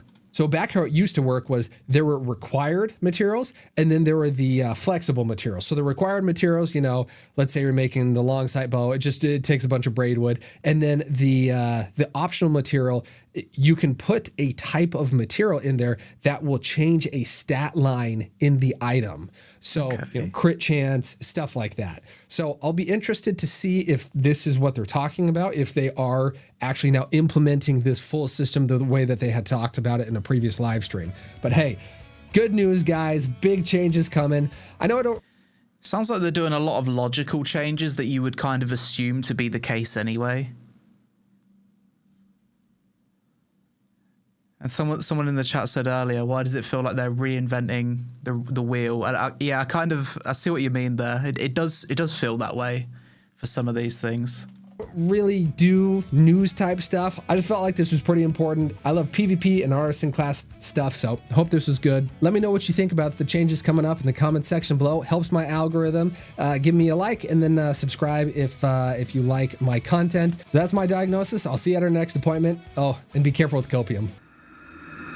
Is highly addictive. GG. Good video. The Copium Clinic. He's basically become one of the main Ashes of Creation content creators. I'll link the video in the chat. Go give him a like. Shots fired again. I didn't catch that. Hang on.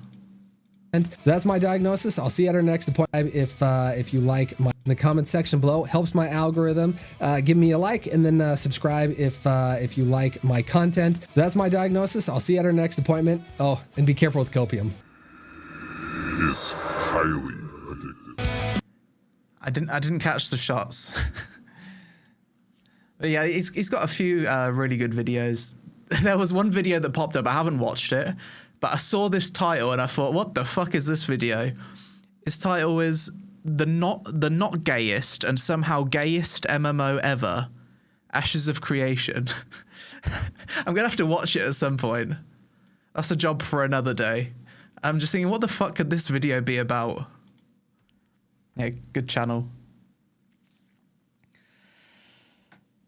Yeah. Wise words, be careful of the copium. Yeah.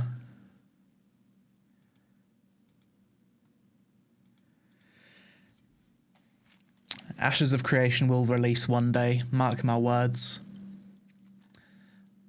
But it's good that they're overcoming these issues. Like, that seems to be one massive thing that the community have provided some good feedback on, like the gathering system. If that made it to the live game, it would have been a nightmare.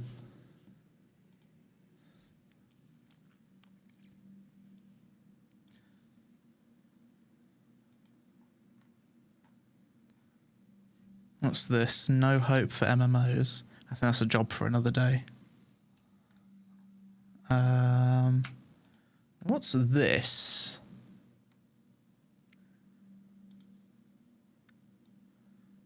It's like a Unity MMO. Hang on. Single player nod to the MMORPGs of the past. Partner up with simulated players. Oh, that's interesting. Simulated players. Erenshaw, a simulated MMORPG. Okay, let's look at this on YouTube. I was thinking, I think I made a video about it not too long ago. And I think I said that it could be cool one day if I think I said if dead MMOs could simulate players to keep the worlds alive. I think that's a really good idea. And the technology for that is going to be here very soon, or if not, it's already here. Played a bit, it's actually pretty rad. Interesting. Huh. This could be another one. I pulled this one out of my Discord chat. If you guys have any other MMO related videos, any MMO trailers you want me to check out, then post it in my Discord general, and if it piques my interest, I'll have a look. Has good OSRS plus Adventure Quest vibes. Okay, let's check out the trailer. I hope it's not going to play copyrighted music. A lot of indie MMOs with their trailers, they always play copyrighted music and I get wrecked. All right, let's have a look. Erenshaw, a simulated MMORPG.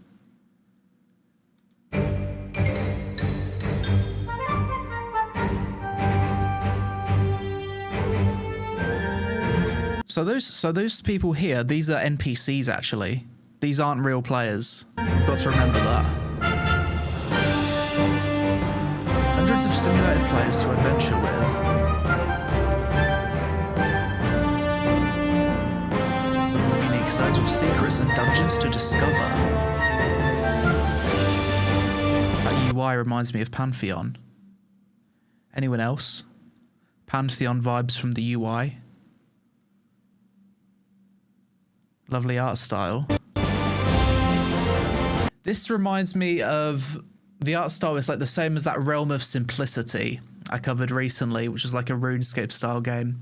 I think this is like this looks like a Unity MMO. The nameplates remind me of Pantheon as well, like EverQuest Pantheon style nameplates. Make my DEI. Wait, what? Is that like a random guild name that's been generated? What's wrong with Unity? Nothing. I'm just saying it's got like a you can tell when a game's made with Unity. It's got a very obvious style to it. Classic MMORPG gameplay on your time.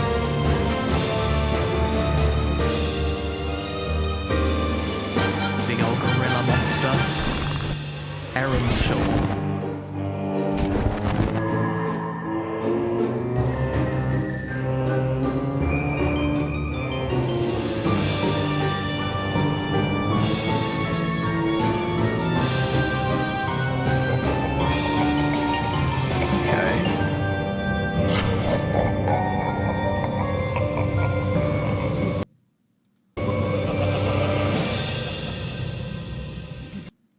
I'll check that out, you know. Early access. Oh, it's mixed. 20. Oh, wait, no, I'm looking at a different game. Sorry. Aaron Shaw. No user reviews. This comes out on the 14th of April, 2025. Coming soon to early access. There's a demo out for it. Huh. I want to play this game because I'm curious as to how this will feel. This might be the first simulated MMO, because I can't think of any others. There's another trailer here. Same or different? This is different. Another trailer here. Imagine if the future of MMOs is actually just simulation. You don't even play with real players. It's all AI. It's all bots. Could be bots and AI that you can't distinguish from real players. That ain't an MMO. It's not. But how would you know? If the technology was good enough, you wouldn't know. So just an RPG.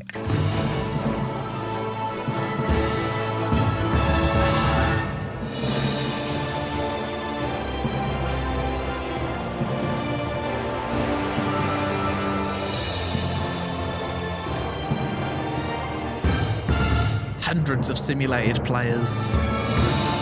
Why not thousands?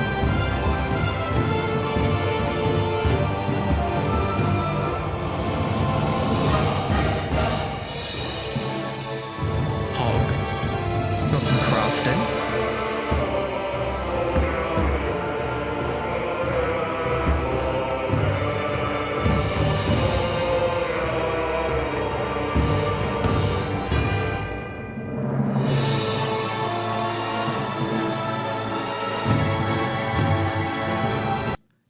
What did that just say?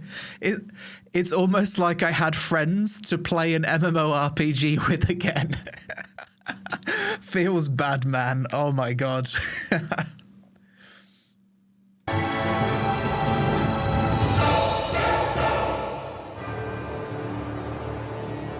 I'm gonna try this 100%. 100% gonna try this. I'm very intrigued. Very interesting idea. And who knows, if this game's really fun, then maybe what we'll see, and actually I think this is highly likely, imagine if we see a resurgence in like old MMOs that have gotten shut down, but the companies that own the rights to those games bring them back and just populate them full of like bots and NPCs. But the AI is so good you actually can't tell that they're not real players. Like, it could be really fun. I really do love the idea of simulated players for dead MMOs to keep them alive, even if it's just for, like, preservation reasons. If the players don't insult me randomly, there'd be no immersion, though. Yeah, true. You'd have to program a bit of it in. see it in RuneScape, not being able to tell. Yes, I remember seeing a video about that in RuneScape, that some of the bots are so smart that you actually can't tell they're not real players. They'll properly respond to you, and they're able to avoid detection. Very interesting. Erenshaw, so that's coming out, that's going to be playable very soon. I'll definitely play that one. Check Project Gorgon. I played Project Gorgon many years ago, but it's probably received tons and tons of updates. Let's check it out.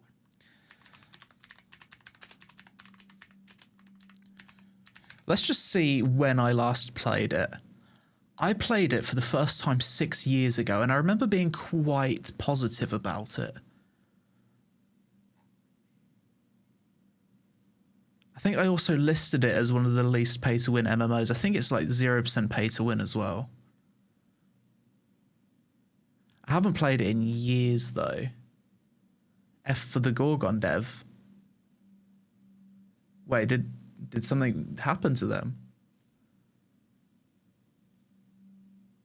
I remember it was made by a husband and wife team. Is wife.f. F, man. I remember it was made by a husband and wife-led team. Man, that's sad. Let's see what Project Gorgon's up to nowadays. Oh. Moist Critical decided to give it a try as well. He's actually quite into MMOs, isn't he? I think I saw a video of his not too long ago. I think he maxed his RuneScape account. Moist is like a big RuneScape player, but he only talks about it sometimes. Where's the official channel for it? Type in trailer, see if they've got any new content. Is it this one? Gorgon MMO. Is this the official one? No, it can't be. That's old. Is this the official one? From the minds that brought you Asheron's Call, Star Trek Online, and EverQuest 2, comes... Check out our new Steam trailer. Okay, so this must be like the new trailer.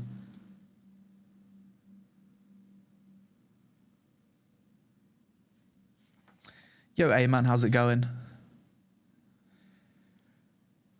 He's a big City of Heroes fan. Right.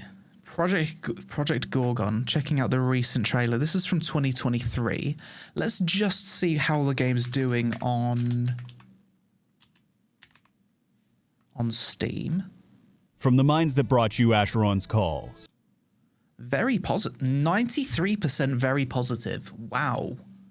85% overall positive with 2,100 reviews. I tell you what, the visuals actually look better than the last time I played it as well. From these screenshots. Okay, let's check out this trailer. That brought you Asheron's Call, Star Trek Online, and EverQuest 2, comes a truly original journey. Experience a world rich in discovery, limited only by your determination. Wow. You don't see monsters like that too often in MMOs. A fucking giant praying mantis. Praying mantis are absolutely terrifying. I'm so glad that giant ones don't exist in real life. If they did, we'd probably be extinct. Determination. Forge a path as unique as yourself. Band together to explore the boundless wilderness and create an economy from the ground up. This is Project Gorgon.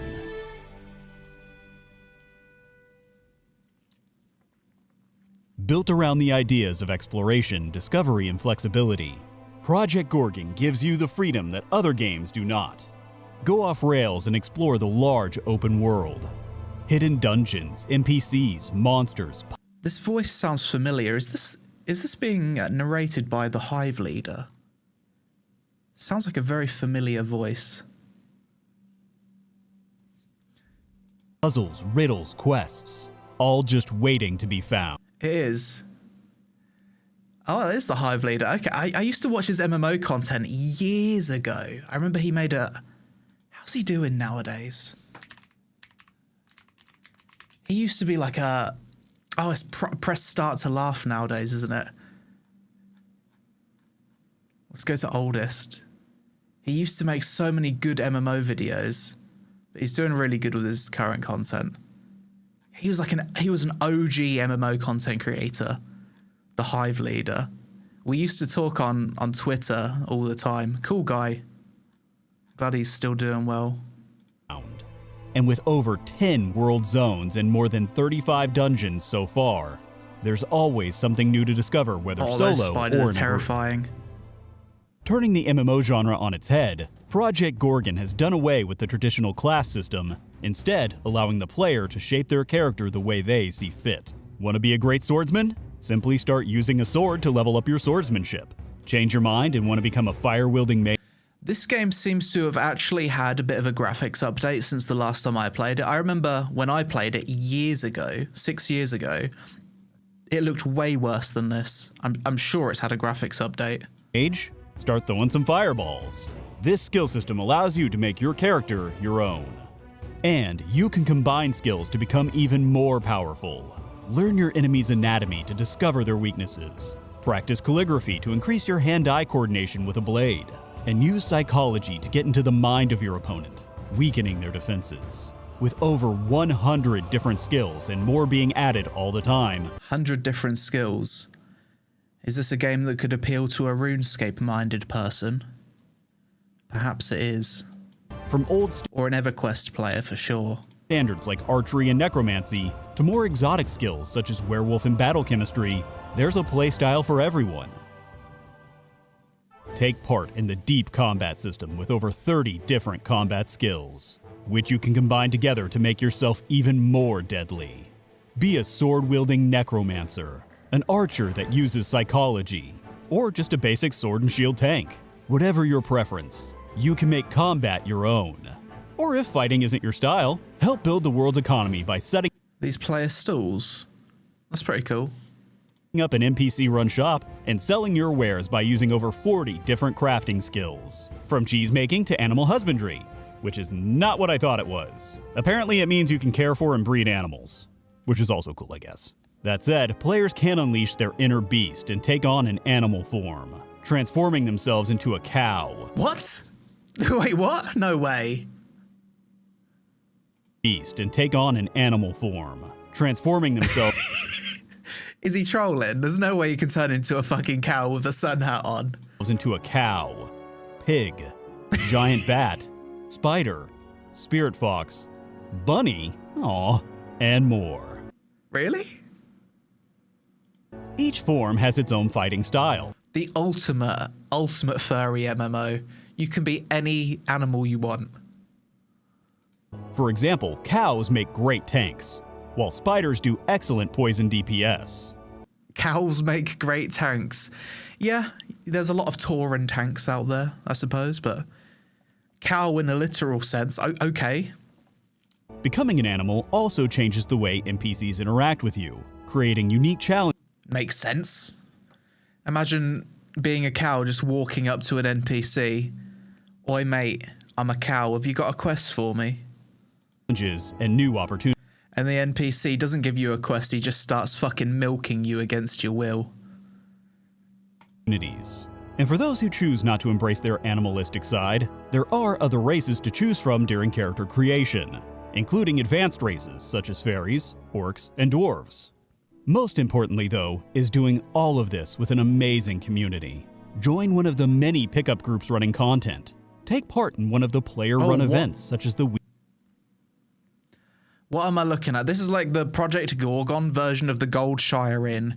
We've got animals popping off. We've got people dancing. We've got people inside each other. I don't even know how to break down what I'm seeing here. Take part in one of the player-run events such as the weekly poetry jam, or just play music and an interspecies gangbang in an MMO. Unbelievable, Jeff. Dance to help your fellow gardeners grow their plants faster. Whatever it is, you'll find a dedicated, friendly community waiting for you. But if you're still not sure this sounds right for you, why not download the demo and try out the game for yourself? If you end up wanting to continue, your demo character can be rolled over into a regular character with no progress being lost. Oh, that's cool. That's very nice that it does that. That's very consumer friendly. Props to them for that. Whatever your path, whatever your calling, you can create your own journey. Download the demo now and become part of a living, breathing world. Become part of Project Gorgon. Okay. Project Gorgon. Still seems to be doing pretty... Out of all of the old school classic MMOs, this one seems to have done a pretty good job of maintaining a player base over a long period of time. I always hear people talking about this one. I think if you're a Pantheon player right now, this is probably one to check out. Let's see how it's doing player base wise.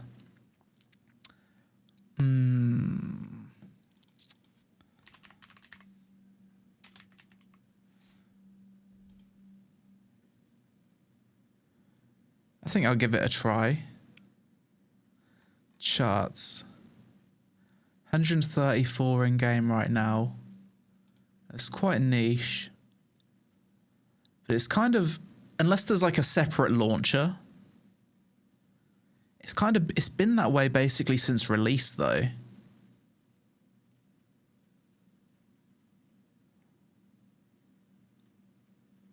Yeah, it's kind of held its player base, I guess.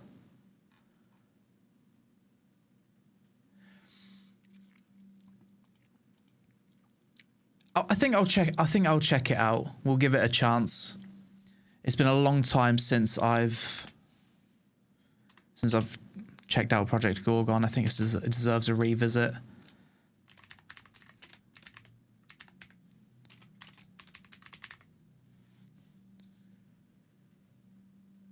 People seem to like these classic MMOs, and the Steam reviews are quite positive for it, so why not? There was another game that someone mentioned to Google the trailer, Predecessor.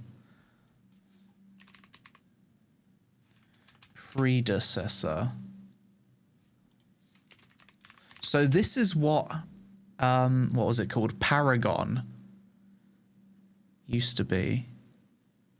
Now this game used to be Paragon, and now it's called Predecessor. 6 months ago. Is it on Steam?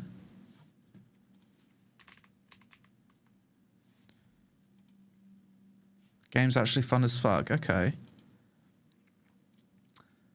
So this came to... Oh, this has been playable on Steam for a long time.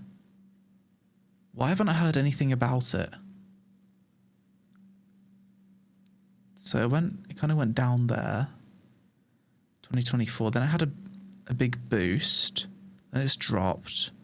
Drop, and now it's picking up again.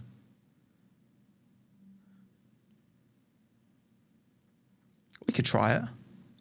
I mean, I enjoyed Paragon. Let's have a look.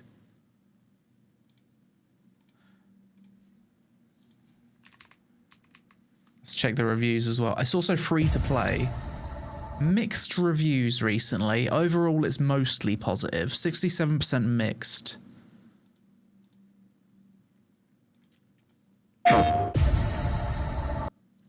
It's like Smite, but with verticality. I mean, I like MOBA games. I played Paragon years ago, 8 years ago now. Let's see how this looks.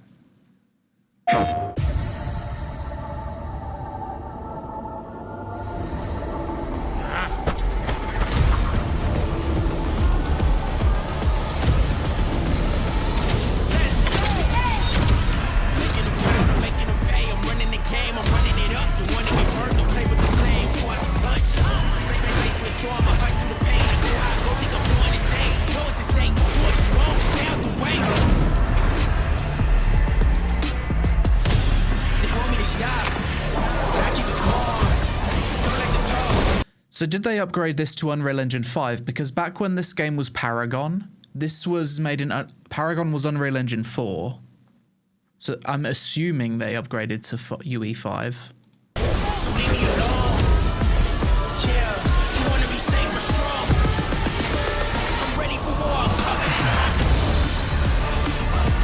That's cap. That's 100% cap.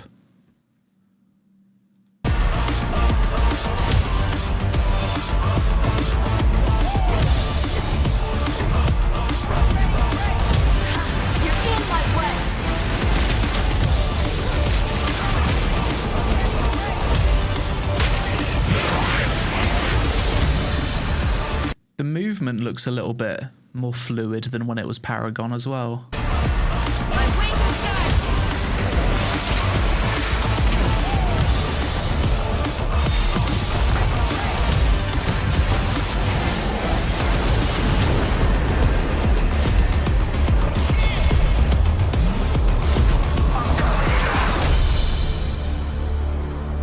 Looks pretty cool.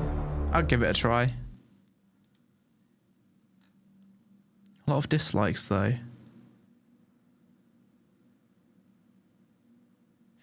But this is also cross-platform, so I suppose I was only looking at the Steam charts numbers. So there's 1,000 on Steam. I'm guessing you're also playing with people on PlayStation and Xbox. Maybe it's more popular on those platforms.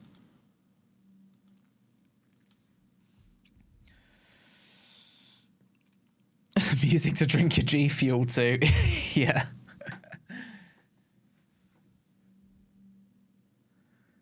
What about Dofus 3.0 came out?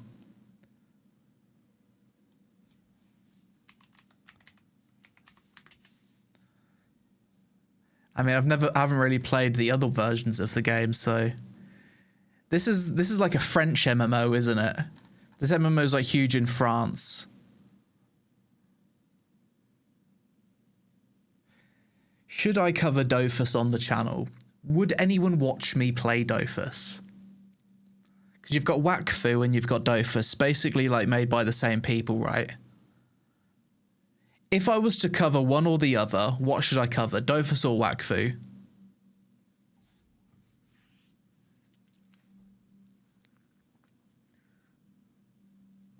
Isn't it heavily paid to win? I have no idea.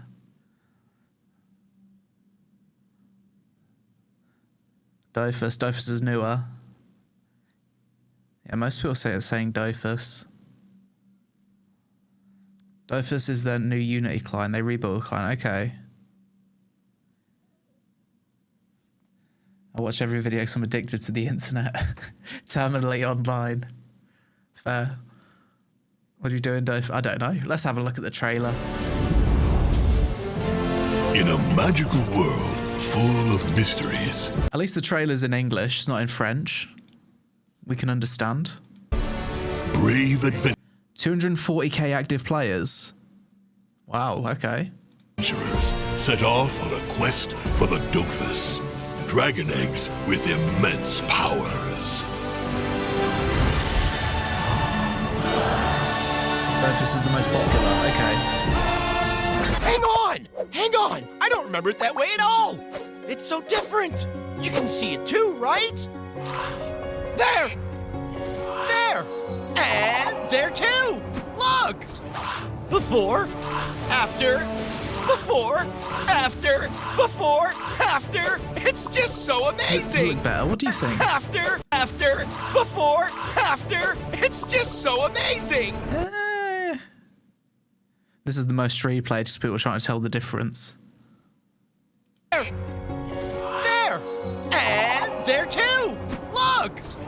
Before, after, before, after. Oh, you can't see the grids anymore. It's just so amazing!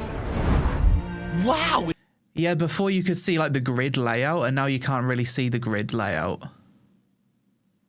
It was all static images in the old engine, and now it's more animated. Okay. So smooth! Really smooth! Sweet! There's no more lag! Okay, so they've heavily modernized it and basically updated the game. But what's that? There's wind! No! And rain! Hatchoo! Excuse me.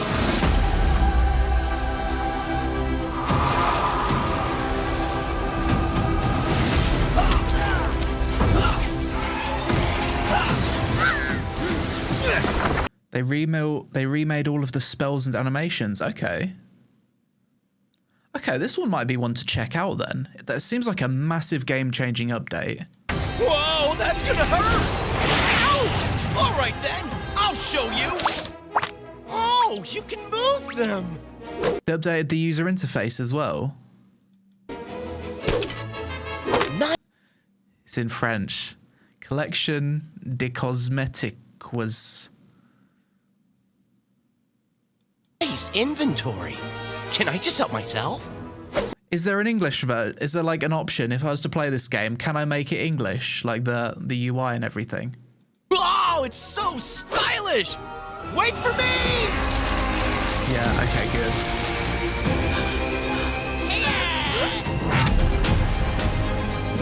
We're gonna send you flying, Count Harburg!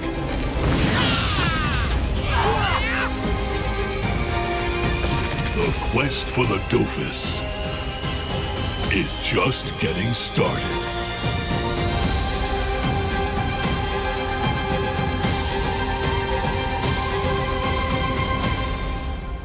Okay. I'm up for it! I'll give it So, a try. when's it coming out? It's already out. Okay. 3.0. Right. We'll add it to the list. Dofus 3.0. I haven't never covered the first one, so realistically, if this game is like heavily French, will I be able to? Will I get bullied for not being French, or will I be okay? Is there an English community? If I get stuck and I like type an English question in chat, are we good? or am I gonna get flamed?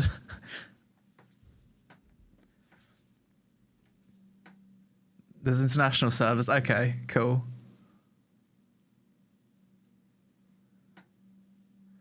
Is Warframe worth revisiting? Warframe's always worth revisiting. It's just fun, fundamental gameplay, isn't it? I kind of fancy a Warframe revisit soon. I don't know if it's had a big update recently. Let's have a look. Because I played that anime game recently, which was basically like anime Warframe. And it kind of made me want to play real Warframe. Oh, 12-year anniversary. Warframe's been going for 12 years. I tell you what, Warframe was ahead of its time when it first released then, because Warframe's always been like a gorgeous game, and that released 12 years ago. That must have been one of the first UE4 games to release, right? Fuck, that makes me feel old. I think the first Warframe video I ever watched was from Total Biscuit as well. I'm sure. Warframe Total... Yeah, 12 years ago. WTF is Warframe... Oh, man. I miss Total Biscuit's videos. Fucking legend.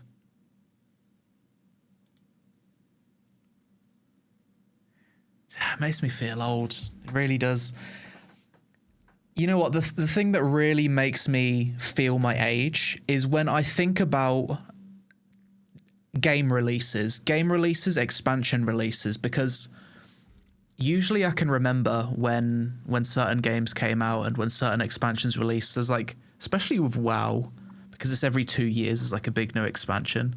I can always remember where I was at the start of each expansion, like where I was in life, what I was doing. And in terms of gaming, there's a lot of games that don't feel like they were released too long ago. Games that I still, in my mind, think that are fairly modern games. But in reality, some of them are approaching a decade old. Black Desert Online is almost going to be, well, it's over 10 years old now. It released, 2014 in Korea, and it came to the West in 2016. Next year, BDO is going to be released 10 years ago in the West.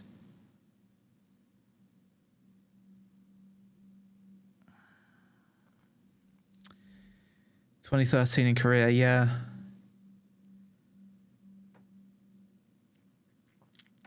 We're getting old. Witcher 3 is almost 10 years old in May. Bro. And I swear The Witcher 3 was like, for so many years, The Witcher 3 was one of those games that people would use as like a benchmark for like graphics. So it was like a graphics benchmark game.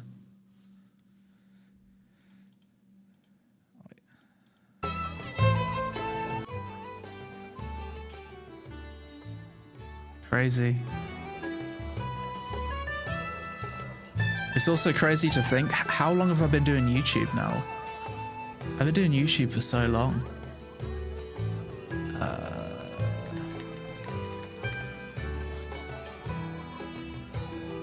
When was my first video? Oh, we're over a decade, oldest. 10 years. I think we're approaching the 11th year anniversary very soon.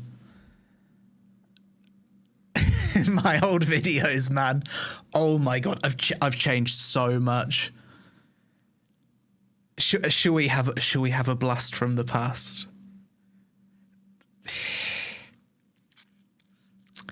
Okay, chat, don't bully me, but we are going. This is gonna be very, very hard for me. We are going to look at the first ever video in which I recorded my voice normally. It was this one. Like these machinima videos, I like put on like a fake voice to voice the characters. But this video right here, no flying in Warlords of Draenor, this was where I used my voice for the first time. And let me tell you, I recorded this. It took me about 3 hours to record this 6-minute video. And I recorded each part line by line. Get ready to cringe. Hang on. Oh god, I had the old intros as well.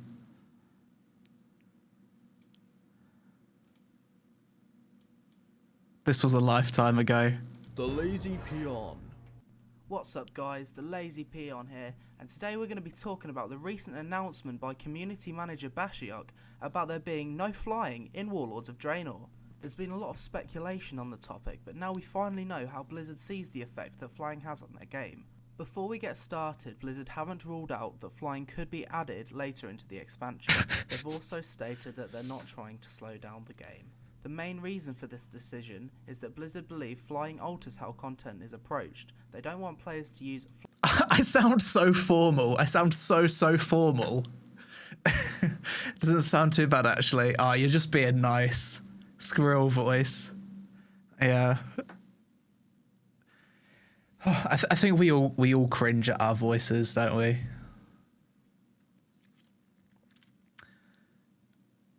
Wait, there's another video that I want to watch, possibly my most cringe video, and someone reminded me of it yesterday. This is gonna be the worst. This is gonna be the worst video. What was it called? Types of MMO gamers. I have not watched this video. I haven't watched this video since it released 9 years ago. Oh my god, this is gonna kill me. This is gonna actually hurt so much to watch. GL.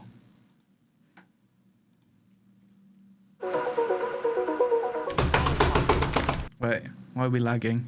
Hang on.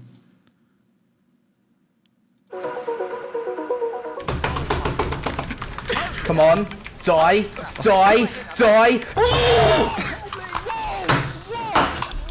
Did you seriously just tell me to calm down? Wait, did I just bite my... I bit my hand. Down. I'm as calm as an ocean wave right now. I am calm. I'm fine. I'm absolutely fine.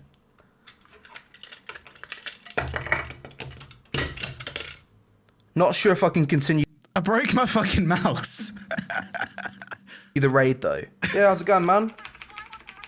Haven't eaten all day. Fucking tank's dead. One sec. Nice. So, will you be raiding later in the week? Yeah. What the fuck was I thinking? Cool. I left my food in the oven. The raid's wiping. Bro back. Yeah, what's up, guys? I'm back. How we doing? Come watch out for mines. Watch out for mines. Oh, so you like energy drink too? Yeah. Monster's my favourite. You like Relentless? No, it's all about the monster. I used to be so addicted to energy drinks. I used to drink them every day. Thankfully, I've quit nowadays, but man, I used to love this t-shirt, the August Burns Red t-shirt. I still like that band to this day. Fuck.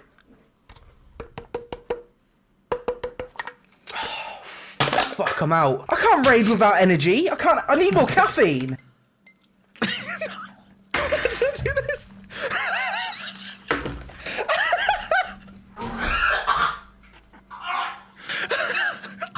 Oh my god, so you're a fan of My Little Pony too? Dude, what are you doing? No! Oh, dude, that's my favorite show! Bro! What's your favorite pony? Oh, my favorite pony's the pink one!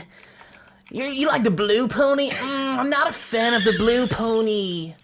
Oh, dude, check out my DPS right now. Oh my god, I need to show my girlfriend this video later. She'll fucking die. She might break up with me. I'm gonna show her it. Fucking hell, what was I thinking? I'm crying. Oh, fucking hell. Oh, we having a break, guys? Yeah, I think I just need to shut my eyes for about 5 minutes. I didn't get much sleep last night. Yeah, I know, I need to sort my sleeping pattern out. I know. Just give me 5 minutes to rest my eyes, and we'll be good.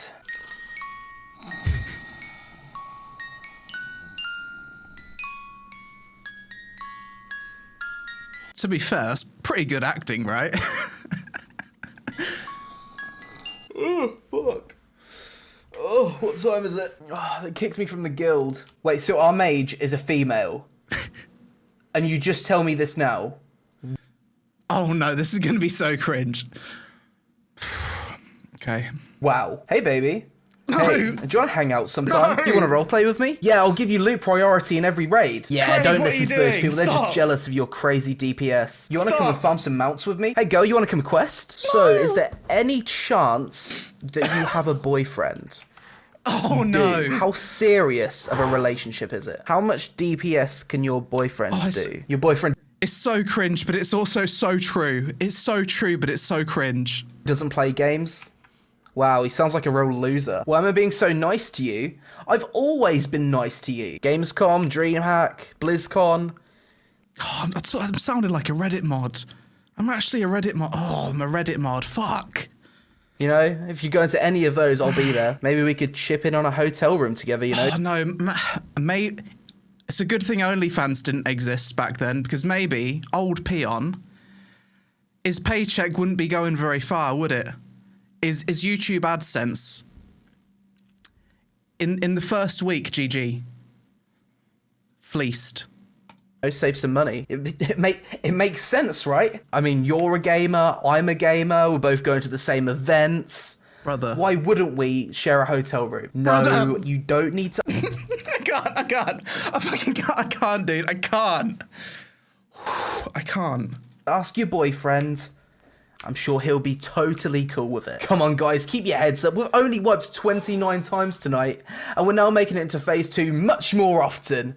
I think with a good mental attitude and a lot of practice, we might be able to break into Phase 3 next week. Let's do this. You've died to the same thing 6 times in a row now. Don't worry, dude. No need to apologize.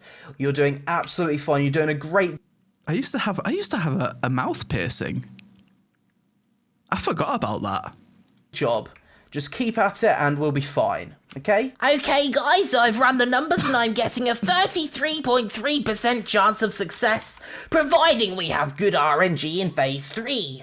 Make sure to save your cooldowns to burst down the blue ads, and maintain a minimum of 45,000 damage per second. Obviously, anyone below that number and you're underperforming and letting the team down. Now let's down this bitch. Yo. Okay, that was good acting, to be fair. That wasn't too bad. Wait, is that you? Yeah. We're watching what's probably my most embarrassing video ever.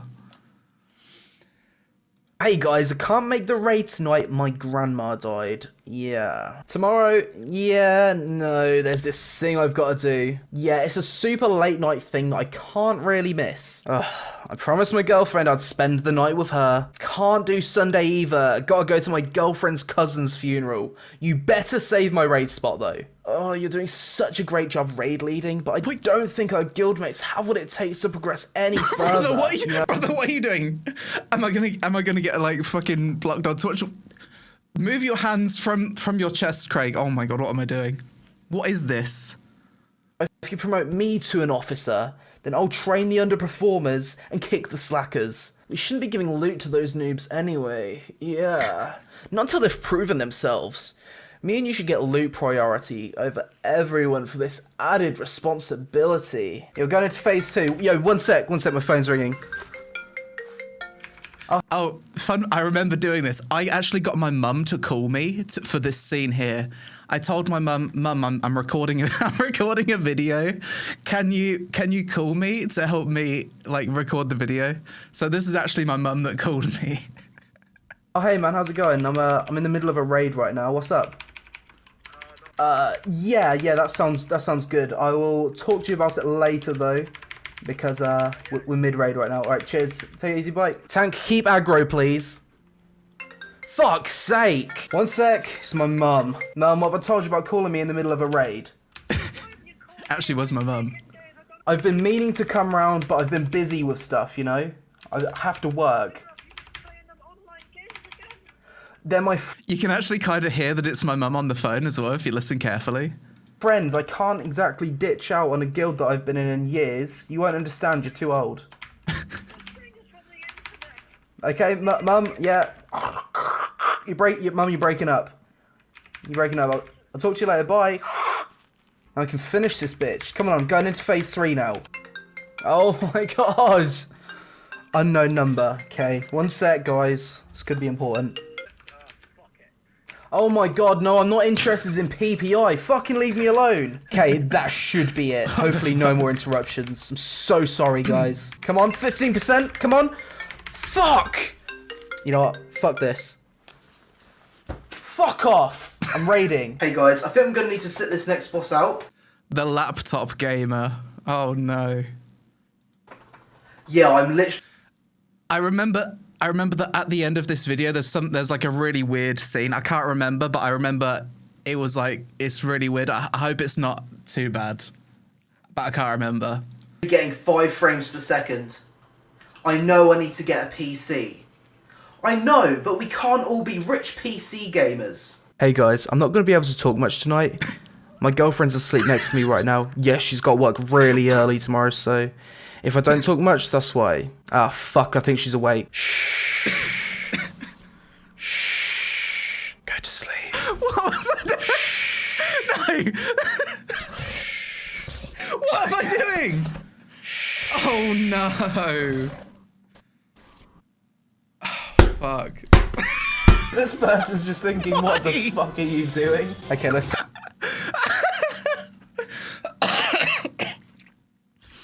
YouTube was a different time back then. It was so fucking raw. It was so raw back then. Let's have a look at the comments. Oh my god. Oh, Jesus Christ. Nixium commented 9 years ago. I'm positive Mike all the way. How much DPS can your boyfriend do? Let's have a look at the recent comments.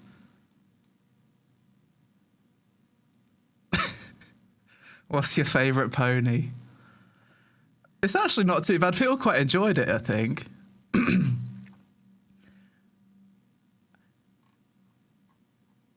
Oh my god. Different times. Different times. We watch the Dark Souls videos. Take it. So, about Dark Souls. And maybe this will segue into a future video. If it does, then my brother can use this clip in the future. But basically, this is the reason why I haven't played Elden Ring, by the way.